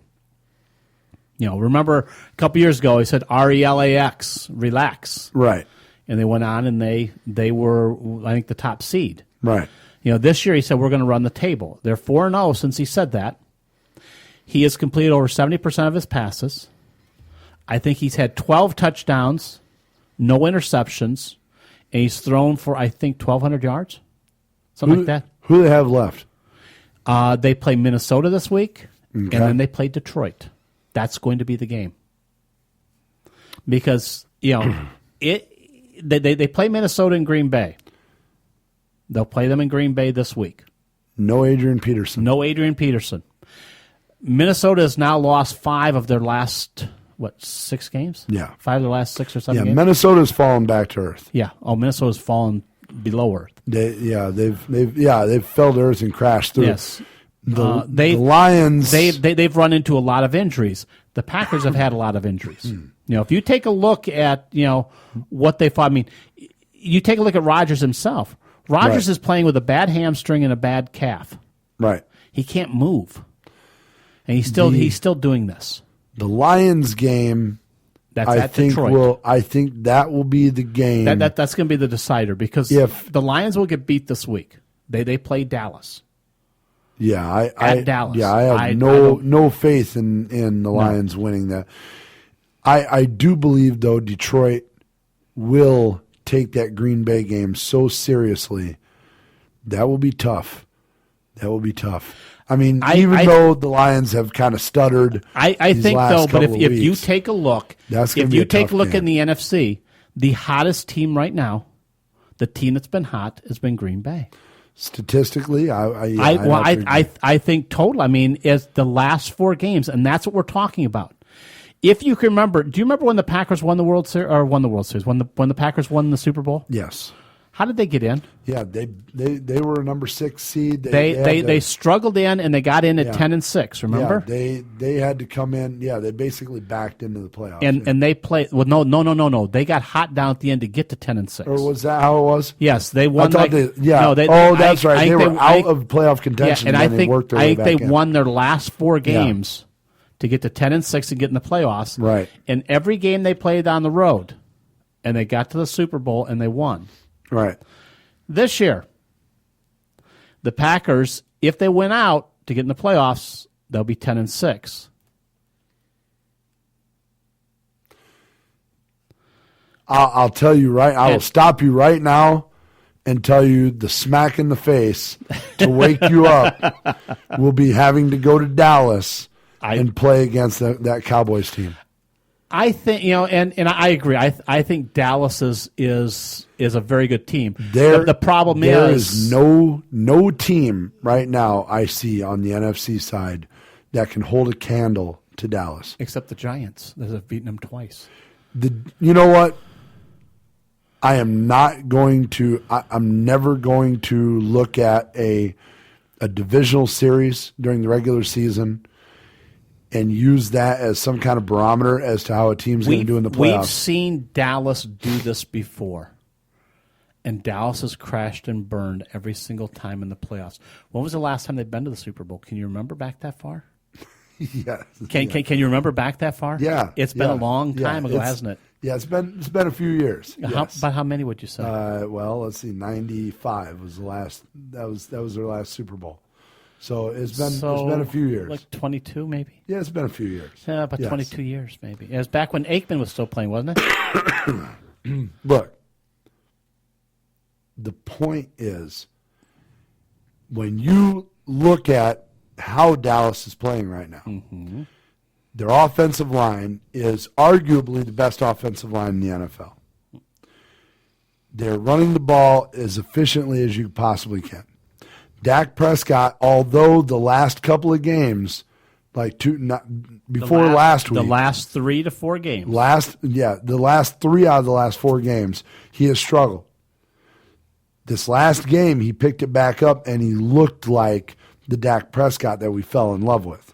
Remember when Dak Prescott was probably one of the leaders in touchdown passes? Remember that? Yeah. Okay. Yeah. He has 20. He is number 16 now. Right. He stands at 16. Right. If you notice, though, they're starting to run the ball with Ezekiel Elliott a little bit more. They are.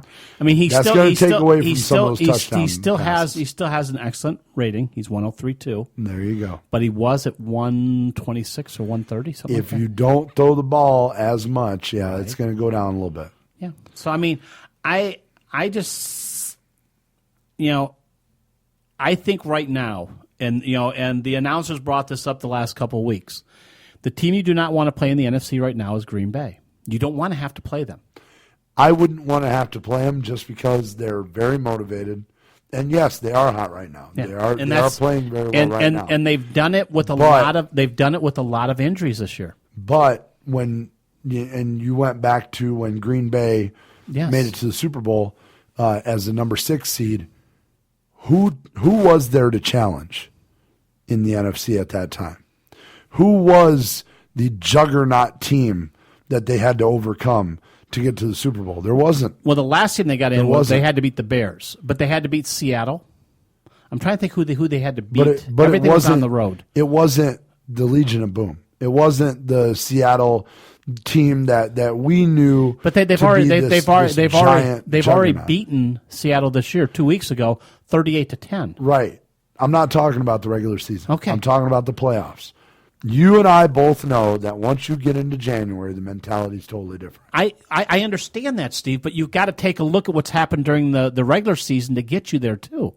And you've got to take a look at, the season is based on ebbs and tides. Right. You have your highs, you have your lows. Sure.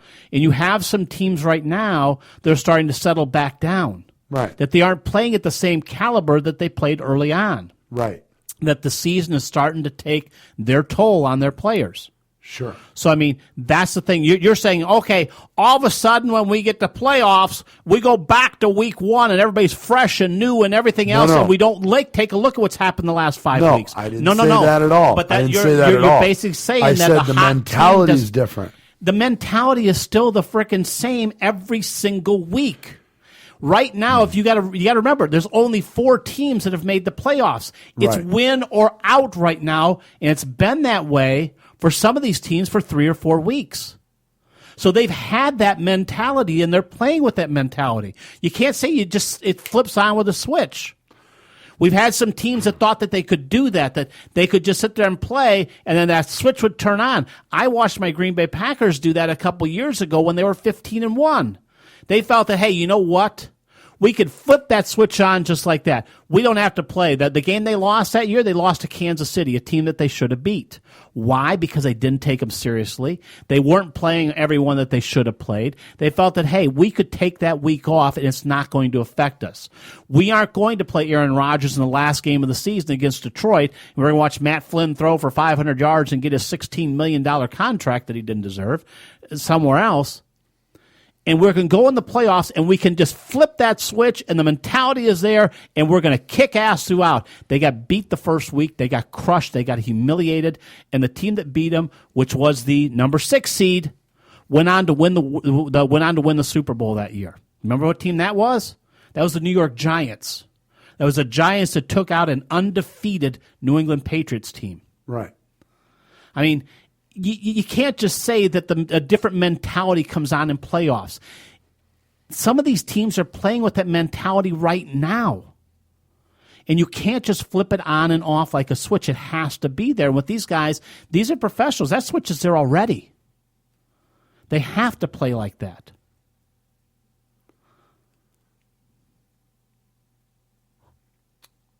When you get to the playoffs, and you're a team like the Cowboys team that hasn't seen a world championship in 25 years. Mm-hmm. You are not going to take things for granted.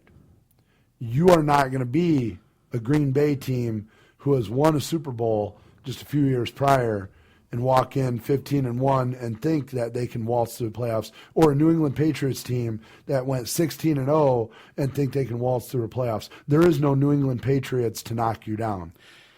When you are a team like that team in Dallas that knows that they have a 25-year, they have a quarter of a century Super Bowl drought, and you have somebody behind you that runs that team that all he cares about is winning a Super Bowl. All he wants to do is win a Super Bowl. Every single owner has that idea, though. But if you line all of the owners up and you literally you pick them out and you say, show me the one owner that if he has a team that even has an inkling of a chance to do it, he is going to push as hard as he can to make them do it. It's going to be Jerry Jones as number one. You know, and he will be the number one. And I'm not a big Jerry Jones fan. No, I am not a Jerry Jones guy. And I disagree but with you because I will admit that he would be the first one. I would say he's going to be the one that's going to drive the guys the hardest. No. I disagree with you because the other thing you say is that just because Dallas hasn't won since '95, they're going to be hungrier than any other team in there. Well, hell, you got an Atlanta Falcon team that hasn't won it at all. Do you think that they're the way you say I didn't say they'd be hungrier than any other team. But the way you worded it was that because Dallas hasn't won since 1995, they're going to be more hungry. They're going to be the team that wants it. They're going to have the edge. Well, wait a minute. We have a lot of teams that haven't won a Super Bowl. You got Atlanta that hasn't won a Super Bowl. You get Detroit that if they get in, they haven't won a Super Bowl. I mean, these are teams that, Detroit and Atlanta, do they have the talent that the Cowboys have? Do Detroit? Do either of those teams now have the talent that the Cowboys have?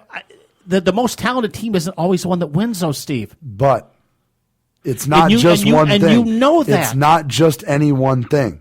That's not what I'm saying. It's not just the one thing. I'm not talking about just the team that wants it more. I'm not talking about just the team that has the most talent. It's a combination of all of it. You cannot it's a culmination. You cannot say that the most talented team is the one that's going to win. That doesn't happen. I didn't say that either. But you didn't say that either. You just said Detroit and Atlanta have the same talent. No, are they even on the same level? Can they play? Can they beat Dallas? Yes, they can. If you get Matt Ryan that's playing out of his ass, and he's throwing it, and you got Julio Jones going up there and grabbing those passes, and you got Freeman back there running the way he's been running. Are you telling me that they can't win that game? Damn right they can. Do I want to get a shootout with Atlanta if I'm Dallas? Hell no, I don't want to get in a shootout with them. Because I don't want that. Detroit, do you want to get into a point where, Detroit, do I think Detroit's going to make the playoffs? No, I don't think they're going to make the playoffs. I don't. I think Detroit loses their next two games. But the thing is that any team can win against another team no matter where it is. The most talented team doesn't always win. That doesn't, a lot of times that doesn't happen. Right. A lot of times that doesn't happen. Right. Well, and like I said, I'm not focusing on just any one thing. It's a culmination of all of it. It's a culmination of all of it. And as you have watched throughout this entire season, there are a lot of teams out there that have beaten teams that should have far and away blown their doors off. Mm-hmm. I've seen that. Yeah. All right. All I'm saying is, when you be careful the correlation you make when you talk about a number 6 team or number 6 seed team in the NFC this year. I'm not saying Green Bay is going to make the Super Bowl. Well, what I'm saying is be careful of the correlation. Well, I agree with you. But I'm just saying be careful of that correlation because this isn't the NFC of that year where there was no dominant team. There were some good teams in there. There were a lot of Philadelphia was a very good team at that time. They were good. Chicago was a very good team at that time. They were good. They weren't dominant. Okay. I don't think Dallas is dominant. I would argue that. I don't think they are. You take the Giant games away, they've lost one game all year. And that was the very first game with Tony Romo. Okay. Okay. I don't think they have been and the way they've won has been handily. I don't week. think they're as dominant as what you're saying. I mean, and that's what the playoffs will show us. Yeah. Do I think they're a good team? Yes. Okay. Do I think it's a team that can't be beaten? No. I don't think they're so dominant that they can walk into a game and I said, you know what? They're going to kick ass this game. I don't see that. I don't see that they are that much dominant against these other teams. I'd love to see them mashed up against Seattle. I'd love to see that game. Because I think Seattle's defense could really cause some major problems to the Dallas offense. And that's, it's really hard to sit there and say this is dominant and so forth. Okay, let's go to the AFC. Who's your dominant team there? I think until somebody shows me otherwise, the Patriots are still a dominant team. Okay. What about the Raiders? They've only lost one more. Well, what about Kansas City? The Raiders are very good, but the Raiders are very fluky.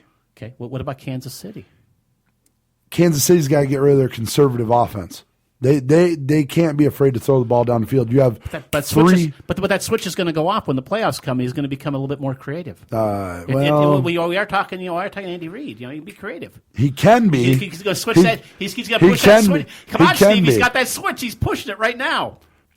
He can be, but as we've seen with the Philadelphia Eagles, he can also go in the playoffs and just run the same stuff that he's always run. Haven't you missed this crap the last 3 weeks or so? No, not at all. Who needs first take when there you got you go.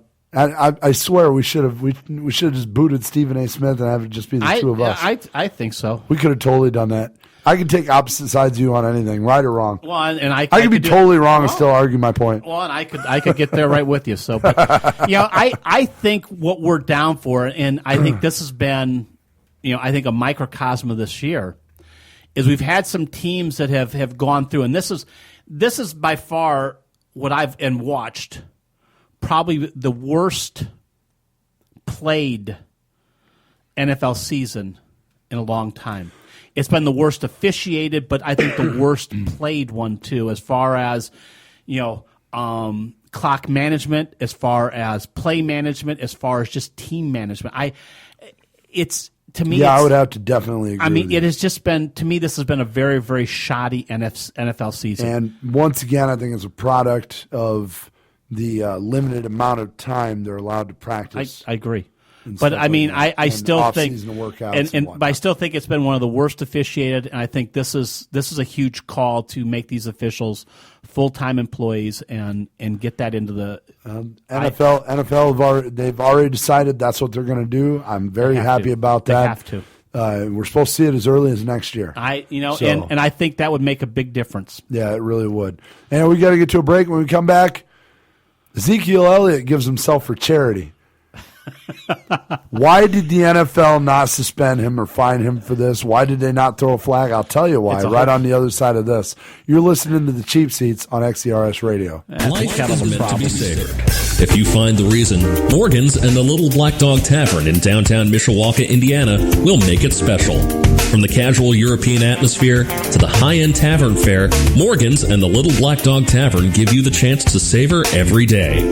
Stop in and savor your day with your choice of a wide variety of drinks, from a classic martini to the best beers from local breweries. Savor your day on the patio, or come in and enjoy a glass of wine with some of our mouth-watering entrees. We're located in the historic Cam Brewery Stable Building in the 100 Center in downtown Mishawaka, Indiana. Call 574-807-0101 for reservations. Like us on Facebook to find out today's food and drink specials, or stop by our website at morgansandlbd.com. Drink in the moments, feast on the memories, savor every day at Morgan's and the Little Black Dog Tavern.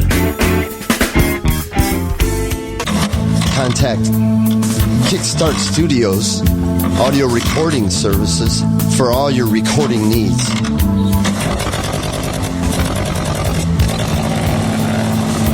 songwriters, comedians, band demos, commercials, voiceovers, narration, sound effects, background music, give us a call, 574-274-8046.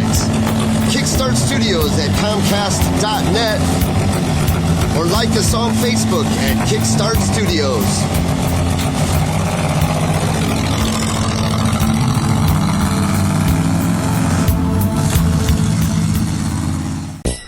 Someone may have reached utopia. They figured out the best of both worlds, a 5-star dive bar. In fact, that is what it is and is its name. 5-star dive bar at 561 East Jackson Boulevard, Elkhart, Indiana, near Johnson Street. Serving at the 5-star full lunch and dinner menus. Get it all from appetizers to desserts. Special 5-star burgers, and Jake has great buns. The dive bar is also a 5-star place to go for nighttime entertainment and fun. Full bar service and the 5-star frozen Jaeger bomb. With live music 4 nights a week. Wednesdays and Thursdays, a karaoke DJ.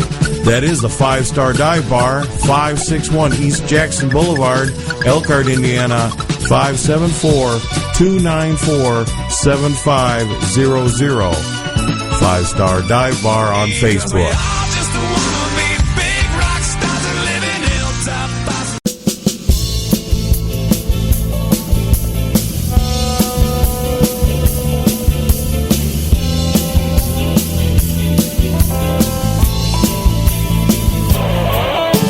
Hey, this is Kelly Sue Dennis, the voice of the Michiana scene on XERS Radio. Join me on Monday nights at 6 o'clock in Pleasant Valley. We welcome in local musicians, listen to their stories, and play their tunes. If you want to know what's happening for the week, tune in to XERSradio.com. And remember, it's World Live Radio, baby. Do what you love and love what you do. Monday nights with Kelly Sue.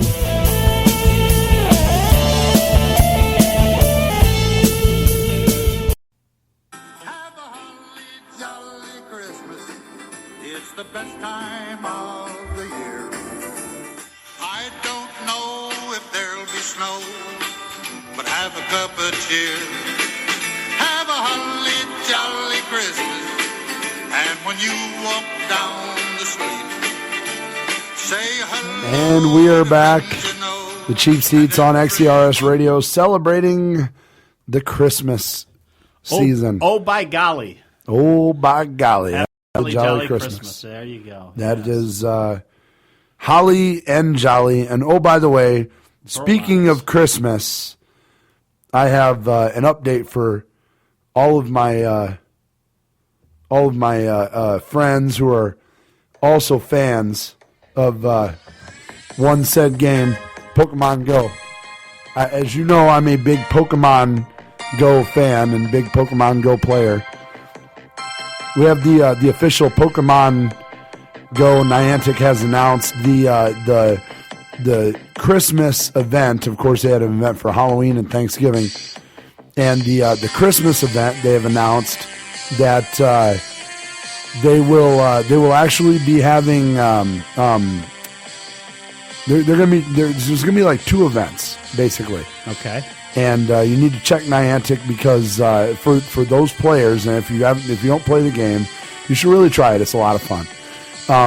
But the first event, you're going to have the different stops. You're going to collect incubators. You're going to be able to hatch more eggs and stuff like that. The second event, second event is the biggie. The second event is the biggie. Yeah. Yes. A lot of the starter Pokemon that you get that you can never find anymore anywhere in the world, they're going to be all over the place, and that is starting December 30th, going through January 8th. Just a minute. Oh, what's the matter with you? Oh, God. Just a minute. That is... Nerd alert. Hey, whatever. Nerd alert. If you are not a fan of this game, that is your problem. Yeah, go. Just go. Just go. My daughter does Pokemon Go. Hey, you know what? And if a producer Emily does it, I guess I should be. There you go. Producer Emily and I are on the same page. It's 2 against 1. You are. It's 2 against 1. She is under the weather right now. She is. Yeah, she's been under the weather. Hopefully, she was going to be here tonight, but your son Zach was going to be here tonight too. He was too. He's heading out and bigger and brighter things than hanging out with us old people. Well, no, he's trying to line up some music gigs. Yeah, so he's looking at trying to get a show here in the South Bend area. Oh wow, that'd be great. So I mean, bring the band up from Cincinnati and play this way. But they're trying to hook on with another local band to make it to where it's more than just them coming up here. Cool. To kind of. Put together an actual show. Yeah, that'd be good stuff. Yeah, well, good luck to him and yes. to producer Emily, chicken noodle soup, and I hope you're better by Christmas. Well, I hope so too. So, anyhow, speaking of Christmas, yes. Christmas is that charitable time of year. Yes, the NFL was charitable. Yes, the NFL was quite charitable. Charitable to one Ezekiel Elliott. Of course, Zeke during last week's game scored a touchdown, and if you haven't seen it, he celebrates the touchdown by jumping into a giant Salvation Army bucket that was on. It was outside of the end zone, right at the end. It was literally just a few feet from him, so he didn't have to go very far. How big were the bells that they were ringing there? I couldn't imagine. Yeah. You ever seen Quasimodo ringing the bells at Notre Dame? I tell you, those are the bells that ring by that kettle. Yes. So Zeke jumped into it. Zeke jumps into it, and the NFL normally they don't appreciate you using props to celebrate touchdowns, a la the marker incident, the cell phone incident. I still remember watching the marker one. I thought that was so cool. The marker one was clever. Like that. But thanks to guys like Terrell Owens, now they can no longer do stuff like that. The NFL, however, decided to, I don't know if you want to call it turn a blind eye or be gracious in the spirit of the season, because after Zeke jumps into the kettle, the Salvation Army reports a 300% jump in donations. And they could specifically point out that one particular event because all of the sudden donations start flying in from all over the country. They were jumping into the buckets. They were flying in only in denominations, all in equal denominations, but denominations matching his number. What is it, 21?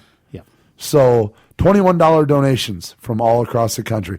And Zeke actually himself, he said he was going to donate $1,000 to Salvation Army. Well, and I think I have no problem with that at all. None whatsoever. If that's something to bring more attention to that, right. No, I normally don't. If you're bringing attention to yourself, that's fine. Now, whether he did this intentionally or unintentionally, he's going to say he did it to bring attention to Salvation Army, as he should probably say that to keep himself out of trouble. I don't care if he did or not. I don't care if he was doing this just to grandstand or just to be funny or whatever. I don't care. Let him have fun. You've taken all the fun out of the damn game anyway. Let them have a little fun when they do something that is very hard to do and that is score a touchdown on another NFL team. Well, I think as long as you still allow the Packers to jump into the stands. Yeah. Why would, I mean. Yeah, why, yeah, you're not taking away the Lambeau leap. No. Don't take away this. You're not taking away guys jumping into the black hole in Oakland. No. Don't take away that. No, I agree with you. You know, so. I mean, the Denver Broncos can still trot a horse around after every touchdown. They can do this. Yeah. I do want to touch on, I want to go back to college football for a little bit because something else has come up this last week that I think is something that we should discuss. And it leads into the bowl games. Okay. Remember last year during a certain bowl game, a top 5 projected draft pick suffered a horrible injury. Yes. Suffered a horrible injury toward the ACL, the MCL, and actually dropped from a top 5 pick to a second-round pick. Yes. And went from guaranteed money of somewhere around 30-some million down to guaranteed of, what, 3 or 4 million? Yes. And this week we saw 2 players decide to pull out of their bowl game with their college team. Biggest name probably on this list is Christian McCaffrey. No, I think Leonard Fournette. Well, Leonard Fournette too. But between those two, that's number Yeah, one and number. between one and 1A That's really probably is what it 1 is. and 2 as your running backs. Or 1 and 1B because you got Dalvin Cook in there too. Yeah. But I mean, you've got these guys. Leonard Fournette from LSU. He was the first one. Right. He decided to pull out of the LSU's bowl game. Said he wanted to prepare himself for the NFL draft. And that was followed by Bill McCaffrey also deciding that Christian McCaffrey. Yeah. Billy was his dad, wasn't it? No, Eddie. Or Eddie was his dad. Eddie McCaffrey. Eddie was his McCaffrey. dad. Yeah. But Christian McCaffrey. Bill McCaffrey was his uncle. He sells insurance in the Valley. That's him. Yes. And they got another McCaffrey going to Michigan next year. Yes. It's his younger brother. Yes. But anyways, he decided to pull out of his bowl game to prepare himself also, for the NFL draft. And, and I took a look at this and, I got to listen to both sides and so forth. And I don't know how you feel, but I have no issue with it. I have no problem at all. I mean, I've heard everything from, these guys are showing no heart. They're showing no team spirit.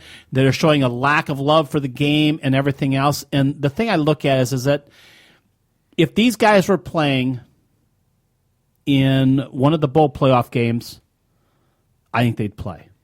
I don't think there'd be any question that these young men would be out there playing. But since they're not, to me, these guys are looking at their financial future. They're looking at what the future is for them. They know they're going into a game where the idea is to crush them, is to break them, is to hurt them.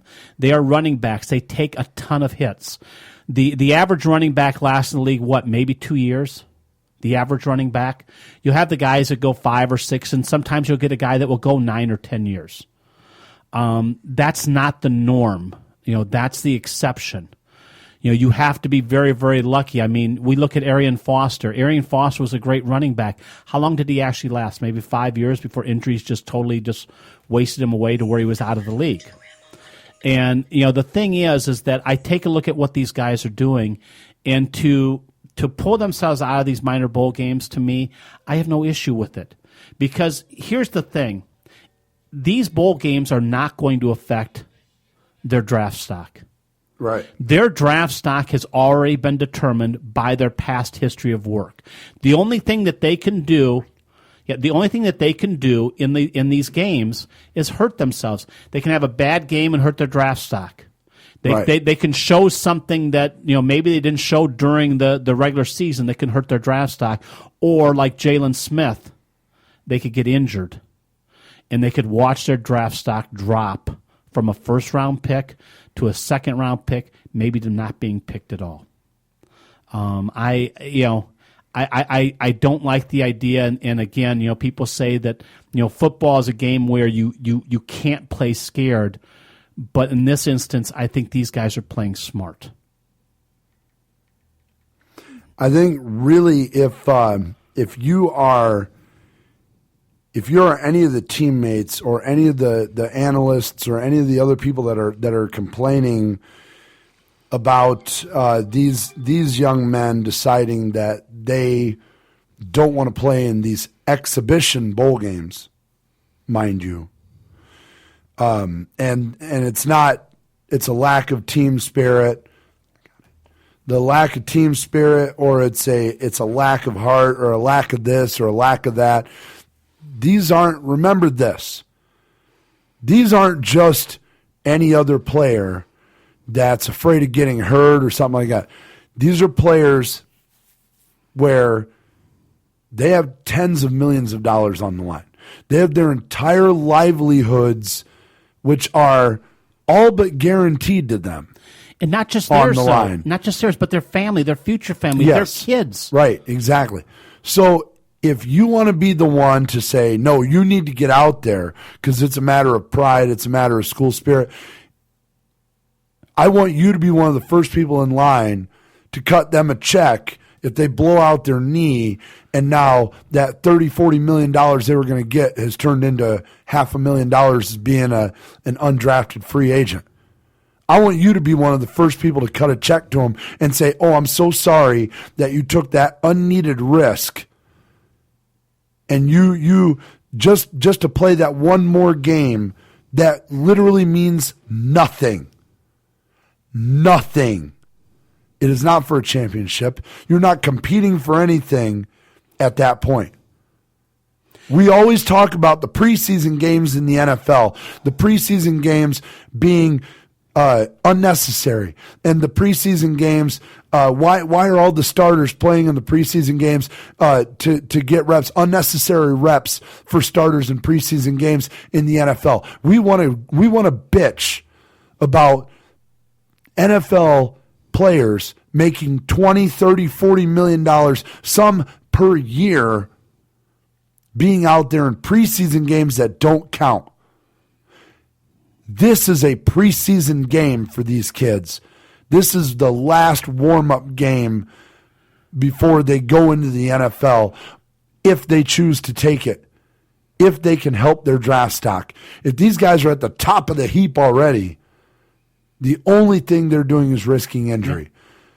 Yeah. Don't let your blind fandom or your need to have one more story on these guys get in the way of what these kids can do for their families and future generations of their families later on down the line.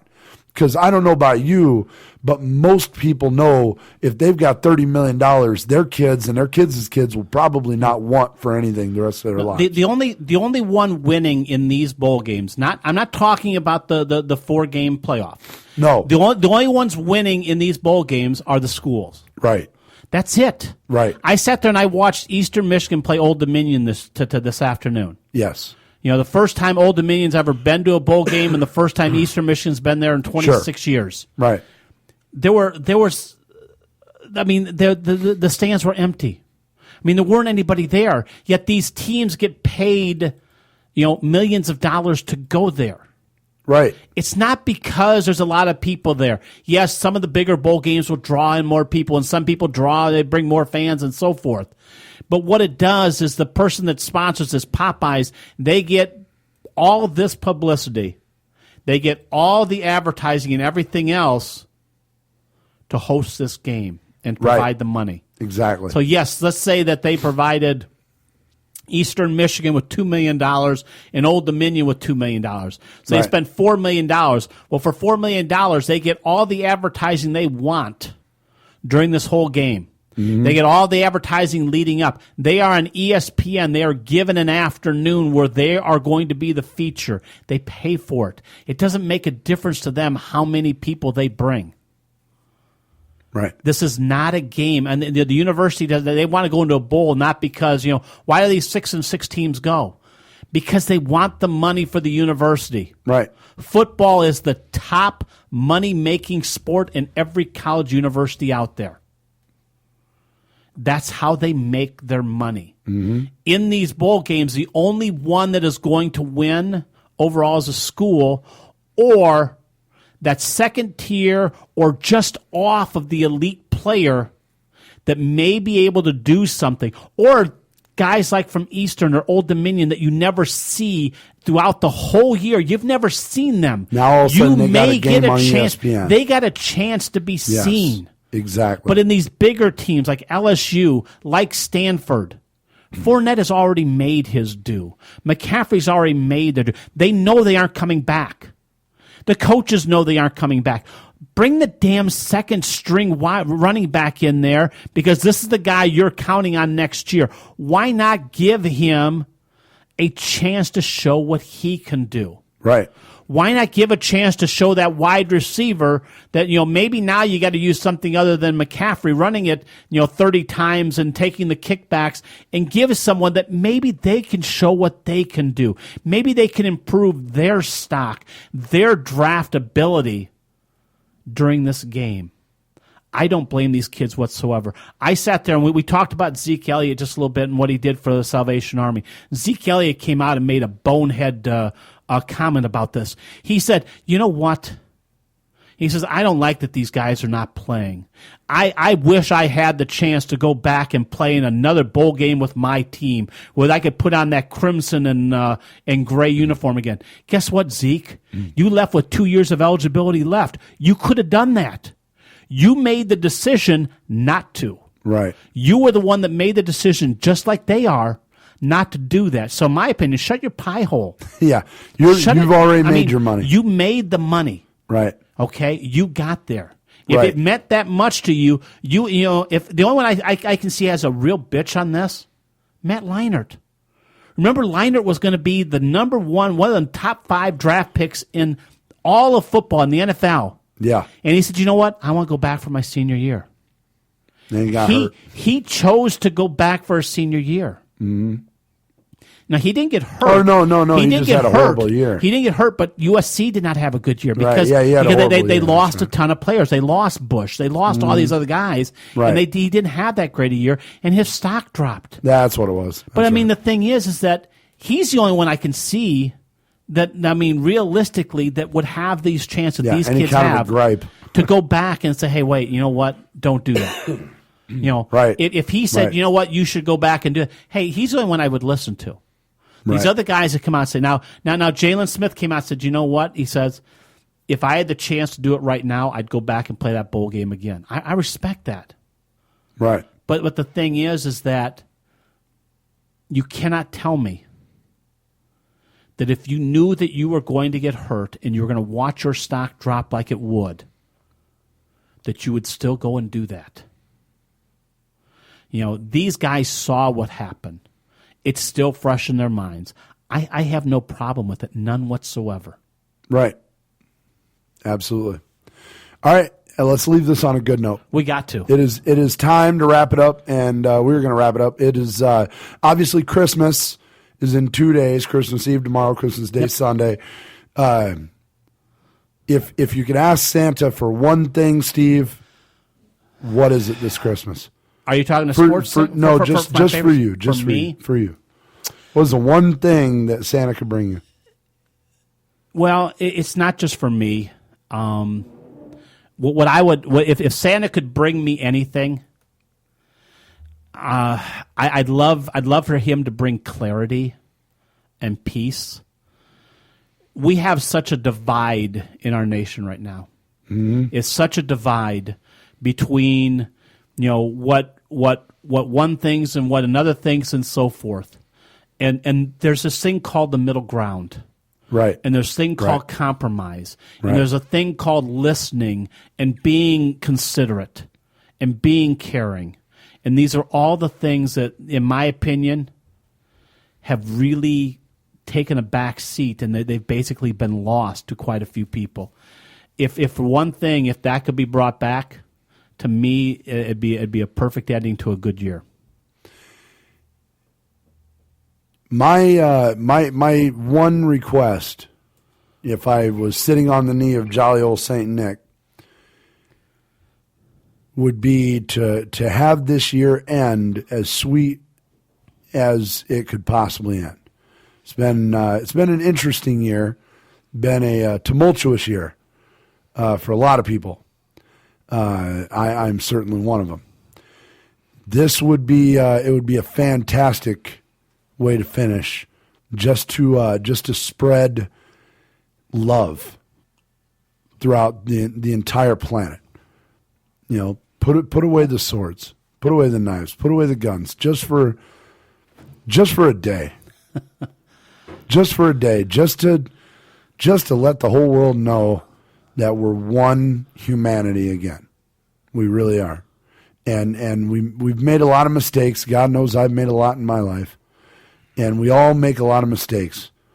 And we can all understand that at the end of it all, we're all still brothers. We all bleed the same color.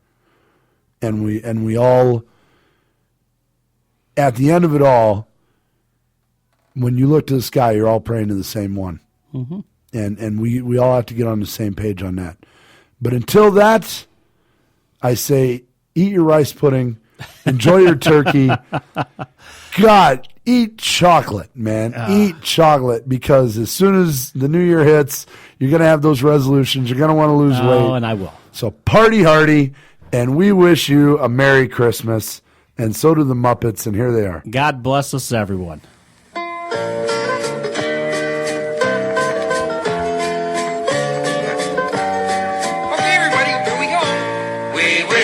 Merry Christmas, we wish you a Merry Christmas, we wish you a Merry Christmas and a Happy New Year. Now bring us a figgy pudding. Now bring pudding. No, figgy pudding. It's made with figs. Oh, sorry. And bacon. What? We wish you a Merry Christmas, we wish you a Merry Christmas, we wish you a Merry Christmas and a Happy New Year. We won't go until we get some. We won't go until we get some. We won't go until animal sick. Some out here. We wish you a Merry Christmas. We wish you a Merry Christmas.